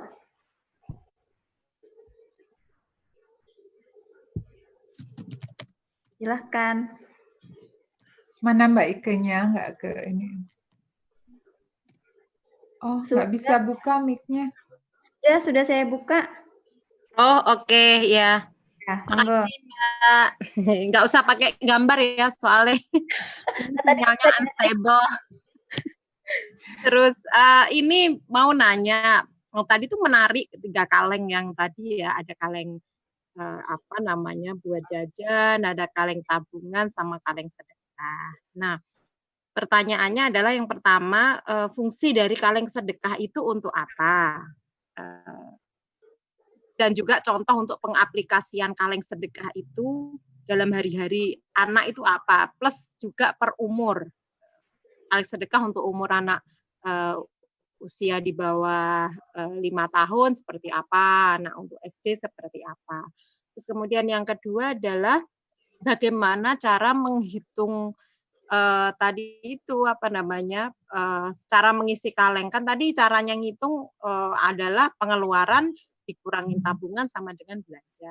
Nah, ini apakah hitungannya adalah pendapatan dikurangin tabungan, dikurangin uang sedekah, sama dengan uang jajan. Nah, itu yang untuk anak supaya dia lebih bisa paham cara logik menghitungnya itu mengajarinya. Jadi ini bayangin ya anak di ini ada uang untukmu jajan seminggu gitu. Terus diminta dia masukkan untuk kaleng-kaleng. Nah, supaya anak tuh ada di dalam pikirannya itu langsung logiknya itu jalan. Oh, berarti aku harus ini duitku ini sekian tak masukin tabungan, sekian tak masukin sedekah, berarti ini yang untuk aku jajan. Nah, itu urutannya seperti apa baiknya. Oke, itu aja Mbak Ida. Iya, monggo Mbak Rasidah langsung. Sudah bisa tadi ya untuk 3 tabungan tadi atau aku perlu tambah sedekah? Kemudian sedekah untuk anak sesuai usianya itu seperti apa? Iya. Oke. Nah, kalau saya jawab yang sedekah untuk anak sesuai usia ya. Nah, kalau berdasarkan pantauan dan pengalaman, misalnya untuk anak PAUD itu di beberapa PAUD binaan kita nih ada yang namanya hari Jumat itu mereka ngasih atau mengumpulkan sejumlah uang untuk amal atau untuk sedekah. Nah, ya jadi semisalnya anak punya 3 kaleng atau 3 toples atau 3 celengan itu, setiap Jumat dia bisa ngambil uang dari kaleng sedekah atau amal untuk dibawa ke sekolah untuk diserahkan ke gurunya sebagai Jumat amal atau Jumat sedekahnya itu. Tapi itu untuk anak yang punya program itu di sekolahnya ya. Kalau semisalnya anak itu nggak punya program itu di sekolahnya, mungkin kita bisa ajarkan ke anak itu nyumbang di masjid, ya. Itu bisa di kotak amal di masjid, atau bisa nyumbang ke panti asuhan, ya. Atau yang beberapa teman saya yang orang tua zaman now itu udah nyumbang online lewat kitabisa.com kayak gitu-gitu. Oh, oke. Seperti itu. Tapi ya sekali lagi ini disepakati dulu dengan anaknya dia mau nyumbang kemana. Ya bisa jadi dia mau nyumbangnya ke misalnya ke temannya mungkin yang sedang sakit, atau ke ibu gurunya mungkin yang anaknya sedang sakit atau apa ya, seperti itu. Terus pertanyaan kedua tadi dari Mbak Ike adalah hitung-hitungan ya? Hitung-hitungannya seperti apa? Tadi kan ada sedekah tadi kan, ataukah dikurangi sedekah gitu kan, jadi baru itu yang dibelanjakan gitu kan. Oke. Nah, kalau hitung-hitungan rumus yang harus berapa persennya sih ini nggak ada, karena memang kan itu sesuai dengan kebutuhan dan keadaan orang tua ya pastinya. Tapi kalau dia punya 3 kaleng atau 3 celengan, memang ketika diisi itu perlu sebaiknya diisi secara bersamaan ya. Jadi ketika dia udah menentukan dia nabungnya segini, misalnya uangnya 5.000, dia udah sepakat nih nabungnya 1.000. Nah, amalnya juga berapa? Misalnya 1.000 juga. Berarti dia belanjanya 3.000. Seperti itu. Jadi nggak ada itu Yang apa? Maaf, nggak ada persen-persenannya harus berapa, nggak ada. sesuai umur juga nggak ada. Sesuai uang jajannya aja dia dapat berapa dari orang tua. Gitu. Seperti itu.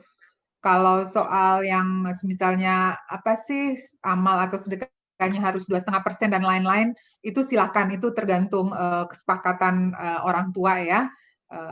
Kalau sudah dirasa anaknya sudah siap dan akan diperkenalkan konsep seperti itu silahkan. Tapi kalau secara konsep literasi finansial nggak ada persenan-persenan yang itu nggak ada. Cuma ini catatan aja, jangan karena kita sedang sedang pandemi. Bukan, pastinya pandemi. Sedang semangat mengajarkan literasi keuangan, tabungannya harus lebih gede daripada belanja. Itu nggak realistis ya. Karena pada akhirnya uang tabungan yang digrogoti buat dipakai belanja lagi itu malah nggak bagus. Jadi yang realistis aja. Kalau memang belanja itu udah pasti akan lebih gede daripada yang ditabung. Untuk kebanyakan orang, kecuali untuk orang-orang tertentu yang memang dia situasinya berbeda, itu memang hitungannya atau kesepakatan dia dengan tabungannya bakal sedikit berbeda. Tapi pada umumnya, yang pasti belanja itu akan lebih gede dari yang ditabung. Ada yang tabungannya mungkin 10%, sisanya 2,5%-nya buat amal, kemudian sisanya buat belanja, itu silahkan. Tapi itu tadi harus realistis. Jangan karena semangat nabung, kemudian tabungannya lebih gede, pembelanjaannya menjadi nggak realistis, sangat kecil, kemudian akhirnya hematnya luar biasa, udah nggak hemat lagi, udah pada tingkatan yang berbeda ya. Ya, itu yang kita hindari ya. Kita berhemat secara realistis ya. Kita menabung pun secara realistis. Kita punya tujuan dan kita pertimbangkan kebutuhan dan situasi kita, itu aja. Oke, Mbak Ike, ada yang mau ditanggapi atau mungkin ada yang kurang tadi belum dijawab? Halo Mbak Ike. Halo. Ya. Halo Mbak. Udah cukup Mbak. Udah ngerti ininya, logiknya mau seperti apa. Jadi memang harus barengan ya Mbak Rasidah ya, cara nyamplunginnya di kalengnya itu ya, supaya anak betul.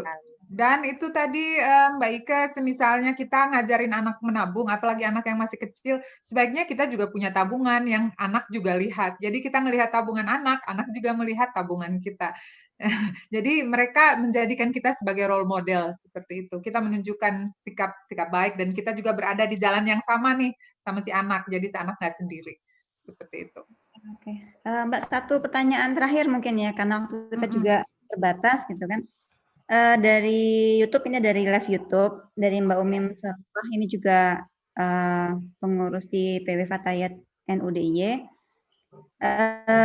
Ada nggak sih sebaiknya persentase tabungan itu berapa persen sih dari penghasilan kita? Mungkin untuk orang tua ataupun untuk anak itu ada perbedaan. Oke.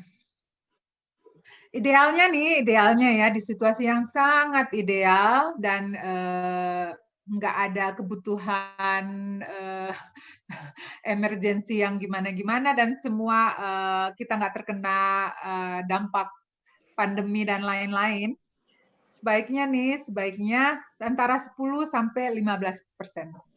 Untuk tabungan ya? 10 sampai 5. Ya, tadi ya, jadi pendapatannya. Tapi ini gimana? Ini situasi ideal ya Mbak. Oh ya. Dan nggak harus seperti itu.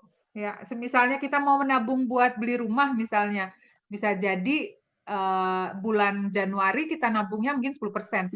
Kemudian mendekati banget ya, kebutuhan bertambah, bisa jadi kita nabung sampai 30%. Ya, itu sangat amat fleksibel. Oke. Berarti itu ya Mbak, apa namanya, tergantung kondisi yang sedang berlangsung ya? Iya. Tergantung situasi dan kondisi, tapi yang paling penting adalah bahwa kita sebagai orang tua, sebagai orang dewasa, sebagai pendidik, mampu ya mempraktekkan ke diri kita dan mampu mengajarkan kepada anak bahwa uang yang kita hasilkan atau uang yang kita dapatkan itu sebelum kita belanjakan, kita harus sisihkan dulu sepersekian ya untuk kebutuhan tabungan dan juga sedekah. Oke, ya. Pertanyaan terakhir ini, kayaknya Mbak Ika masih belum ini, masih penasaran ini. Tadi kan ada nabung sama emergency tadi ya. Jadi apa namanya tadi ya? Mungkin sempat saya singgung di awal. Tadi kan ada 3 botol ya. Mungkin bisa ditambah satu lagi adalah dana darurat. Sebenarnya emergency sama nabung itu ada persentase tersendiri nggak, atau mungkin itu butuhnya saat kapan sih? Apakah apa ya, sama dengan, jadi ketika kita mendapatkan pendapatan nih, penghasilan itu kan, apakah itu juga harus menyisihkan untuk emergency atau emergency dan nabung, atau salah satunya aja? Ya. Pertanyaannya bagus banget. Jadi gini, yang tadi tiga toples atau 3 kaleng itu yang kita ajarkan pada anak ya. Itu yang kita ajarkan pada anak ketika kita memperkenalkan mereka terkait literasi finansial dasar ya. Untuk orang tua atau untuk orang yang sudah dewasa, yang udah remaja, kalau memang udah siap nih, boleh di tabungannya itu kita pecah lagi. Ada untuk kebutuhan misalnya menabung buat masa depan, beli rumah, ada toples beli rumah, tabungan beli motor, ya, tabungan beli mobil, tabungan emergency, ya, dan emergency pun ada beberapa orang yang apa namanya yang nggak dipisah, tapi kalau memang bisa dipisah itu memang baiknya dianggarkan karena kita nggak pernah tahu ya apa yang akan terjadi seperti itu. Ya. Tapi kalau untuk diajarkan ke anak-anak, mungkin yang terkait emergency tadi konsepnya terlalu tinggi ya, itu mungkin belum penting. Tapi kalau memang ini kasusnya untuk orang dewasa dan orang tua, ada baiknya kita selalu menyisihkan untuk emergency. Ya. Jadi pos kita tambah banyak ya, nggak hanya 3 lagi kita, bisa jadi 10. Itu kan tergantung kebutuhan Mbak tetepan ya? Iya, tergantung kebutuhan dan tergantung kemampuan kita. Ya, satu lagi ini Mbak, jadi dari Mbak Kirom ya, ini juga teman saya di bidang ekonomi gitu kan. Ada nggak sih perbedaan finansial literasi antara perempuan dan laki-laki? Mungkin perempuan dan laki-laki beda kebutuhan ya, beda kebutuhan, beda keinginan gitu kan. Ada nggak itu perbedaannya? Jadi bahas gender. Kalau untuk anak, jawabannya nggak ada. Ya, anak perempuan dan anak laki-laki sebaiknya kita kasih konsep finansial literasi. Jadi nggak ada perbedaan yang sama. Konsep tabungannya sama ya. Kalau nanti udah dewasa, kebutuhannya ya berbeda, itu kembali lagi ya kita harapkan insya Allah nih kalau anak sudah memiliki dasar literasi finansial yang kuat, ya kebutuhannya pun dia bisa prioritaskan mana yang paling penting, mana kebutuhan, mana keinginan, insya Allah dia aman ya secara keuangan, nggak merepotkan dan nggak menyusahkan di masa depannya, dan hidup sejahtera, amin. Amin. Ya. Saya jadi ingat Mbak saya pernah tanya tuh Mbak sama pengelola di mana di Kalurang itu, masih dekat sama Kalurang itu tempat wisata, terus sekarang kan ditutup ya. Saya juga itu sama suami tanya di sana, Dan itu gimana Pak pendapatannya para pedagang di sini gitu kan? Kan mereka juga punya tabungan gitu kan, mungkin tabungan emergency tadi ya. Jadi kita tidak pernah tahu ya kapan itu bencana, kapan itu pandemi datang. Jadi mungkin kalau saya ya tetap adalah sedikit gitu kan untuk emergency itu, untuk nabung emergency itu saya pikir penting gitu kan. Oke. Setuju Mbak. Gimana? Setuju. Oh iya. Ya. Ya mungkin nanti teman-teman bisa menambah satu satu botol lagi gitu kan. Satu kaleng kalau kata Mbak Ike tadi ya. Oh ya, satu kaleng. Untuk yang orang dewasa terutama ya, kalau terlalu tinggi ininya. Konsepnya menjelaskan emergency. Iya, ya. Terima kasih kepada Mbak Rasidah yang sudah memaparkan materi dan berbagi pengalaman ilmunya. Semoga bermanfaat dan kita bisa istilahnya mengaplikasikan dalam kehidupan sehari-hari, itu yang paling penting gitu kan. Oke, saya lanjut ke closing statement. Closing statement kali ini akan disampaikan oleh sahabat Ike, Mbak Ike selaku dari pengurus PSG Universitas Nahdlatul Ulama nggih, Pusat Studi Gender. Monggo kepada Mbak Ike kami persilahkan. Ya, terima kasih Mbak Ida. Monggo bisa dibuka videonya juga nggak apa-apa Mbak. Ini saya bertugas untuk merangkum sebetulnya dari semua diskusi kita. Sederhana saja, saya ingin menyampaikan 3 prinsip yang paling penting, yaitu mengenai hidup hemat dan sederhana di dalam keluarga. Tadi Mbak Rasidah sudah menyampaikan banyak sekali contoh-contoh yang bisa dilakukan. Setelah kita ada sesi sesi pertemuan hari ini. Nah, saya hanya ingin mengingatkan 3 hal aja tadi yang sudah disampaikan Mbak Rasidah mengenai 3 prinsip utama hidup hemat dan sederhana di dalam keluarga. Nah, 3 prinsip tersebut adalah yang pertama, membangun pola berpikir mengenai masa depan anak cucu itu ada di tangan kita. Kemudian yang kedua adalah mempergunakan fasilitas yang kita miliki di dalam keluarga sesuai dengan kebutuhan. Yang ketiga adalah menjadikan sedekah sebagai amalan keluarga. Tadi ingat ya, kenapa Mbak Rasidah ada 3 kaleng tadi, yang satunya adalah kaleng sedekah. Nah, kemudian bagaimana prinsip 3 prinsip ini dilakukan? Yang pertama adalah prinsip berpikir tentang masa depan anak cucu itu ada di tangan kita. Ini sebenarnya kalau kita nanti baca-baca lagi di artikel-artikel, ini sebenarnya konsep sustainability atau keberlanjutan. Bahwa segala sesuatu, harta benda, fasilitas yang dimiliki, itu sebetulnya amanah dari Allah yang harus kita jaga. Tujuannya apa? Kenapa kita menjaga? Ini adalah untuk masa depan cucu kita, generasi-generasi kita ke depan. Contoh tadi tentang air, yang paling gampang ya, kenapa air itu kita harus hemat? Karena air itu sesuatu hal yang bisa jadi untuk ke depan itu sesuatu hal yang sulit. Tetapi kalau dari sekarang kita mulai berhemat air, sumber daya air, kita ke depan anak cucu kita nggak akan mengalami kesulitan lagi untuk mendapatkan air bersih. Nah, ini berkaitan dengan yang poin kedua, mengenai alam yang ada di sekitar kita. Jadi, harta benda, fasilitas itu tidak hanya sesuatu hal yang ada di dalam rumah kita, tetapi juga apa yang ada di sekitar kita, di lingkungan kita. Nah, kita memang harus menjaganya, karena apa?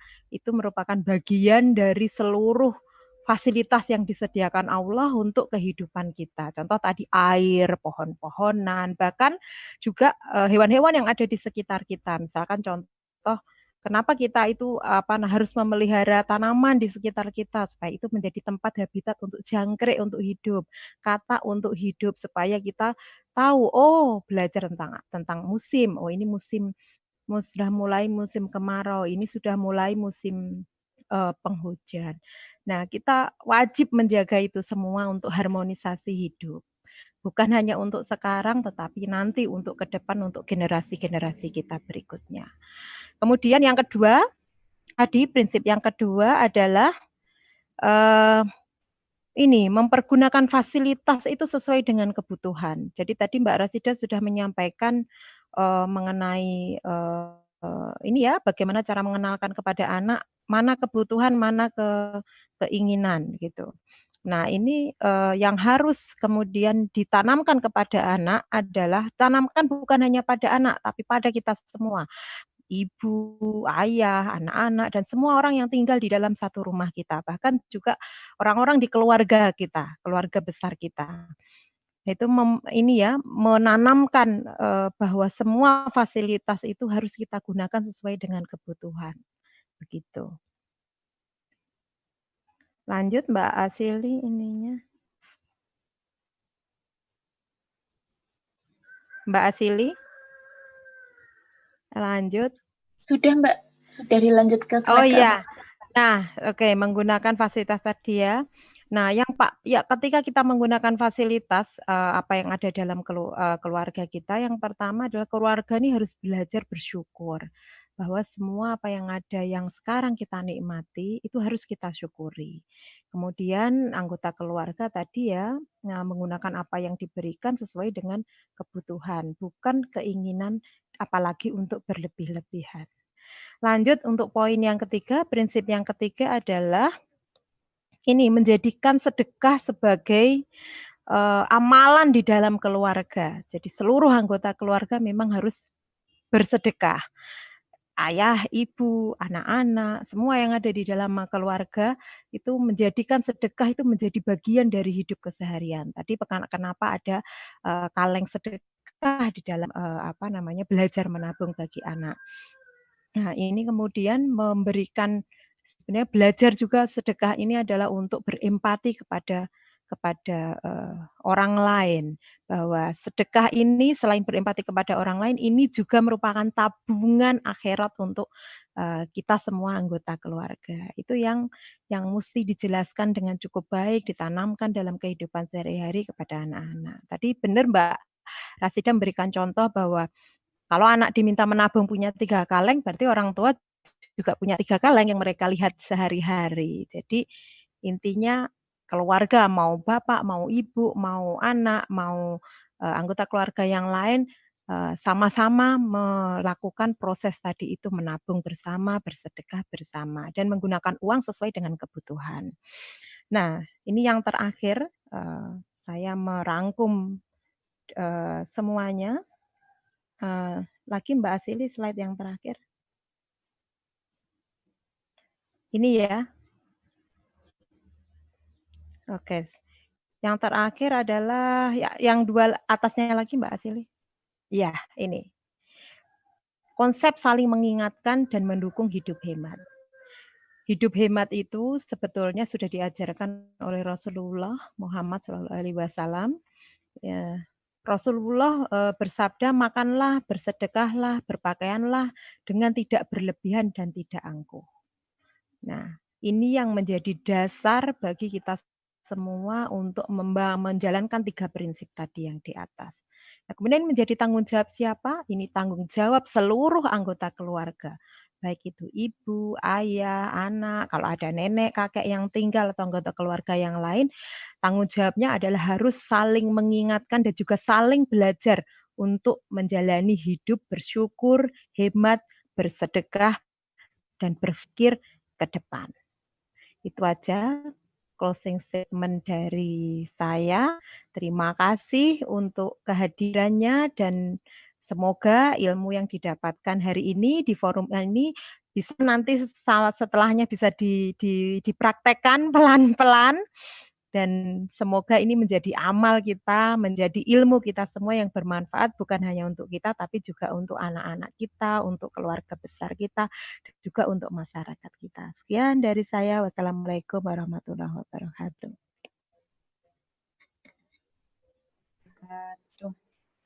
Ya, terima kasih pada Mbak Ike yang telah menyampaikan closing statement dari hasil diskusi dan sharing kita pada pagi sampai siang ini ya.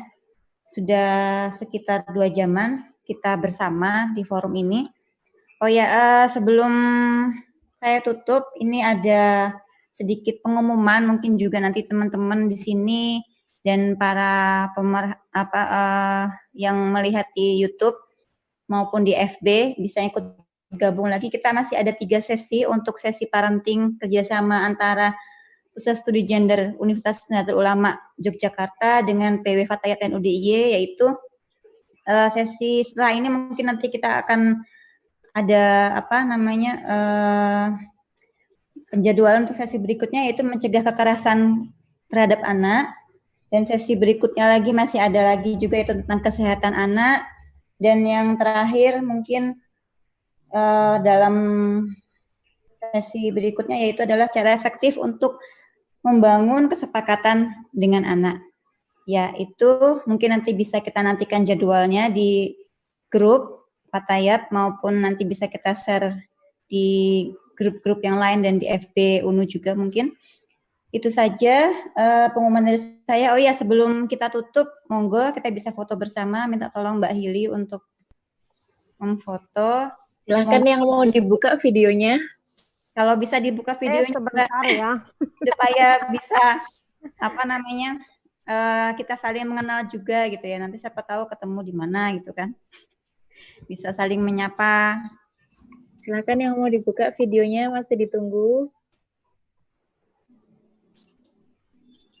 Coba ya, kita coba datang dulu pada Mbak Hotim yang sudah ikut gabung walaupun di akhir-akhir. Ya, ini Ketua PW Fatayat dan UDIY Mbak Rasida, Mbak Hotimatul Husna.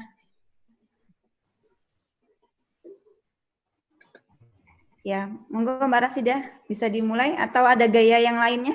Ada pengarah gaya? Ini Mbak Pipin, literasi ini ya biasanya ya, kalau literasi ya. Boleh gini aja. Oh ya, ini literasi. 1, 2, 3. Sebentar. Sebentar. Mau lagi? Ya, monggo. Monggo. Lagi. Kayaknya gimana? Saya. Kayaknya gimana ya? Dipandu, Mbak. Fatayat ada ini nggak, atau PSG UNU ada simbol-simbol tangan? Nek Fatayat ada Fatayat moderat dan bersahabat. Moderat dan bersahabat. Nah, itu. Simbol tangannya gimana, Mbak? Nah, ya simbolnya susah itu piye nek gawe moderat tuh, Mbak. Lope. Ada perlu itu. Ini berarti. Boleh gini, boleh. Apa Mbak? Itu simbol apa itu? Gini. Persahabatan. Oh iya. Persahabatan. Persahabatan. Boleh gini. Oke. 1, 2. Berarti aku nggak bisa. 1, 2, 3. Ya, sudah. Terima kasih. Terima kasih narasumber semua dan peserta. Makasih. Terima kasih Mbak Ike. Mbak Rasida. Terima kasih banyak. Ada juga semuanya. Terima kasih juga kepada para PC ya. Ini ada dari PC Fatayat dan UDIY juga, ada Mbak Laili dari Gunung Kidul, Mbak Umi. Ya, oh ya, Mbak Laili, Mbak Umi tadi saya lihat. Dari mana? Dari Bantul ya, sama Mbak Dia. Mbak Purwati juga tadi. Nggak tak lihat satu-satu. Ya, terima kasih khusus buat Mbak Rasida atas semuanya. Dan mohon maaf apabila saya dalam memandu acara pada pagi sampai siang ini banyak salah kata maupun ada yang kurang berkenan, saya mohon maaf. Mungkin langsung saya tutup saja ya. Oh iya, tadi yang mau menginginkan materi nanti bisa kita kirimkan ke email. Nanti mungkin saya sama Mbak Hili ya untuk bagi-bagi tugas di sini.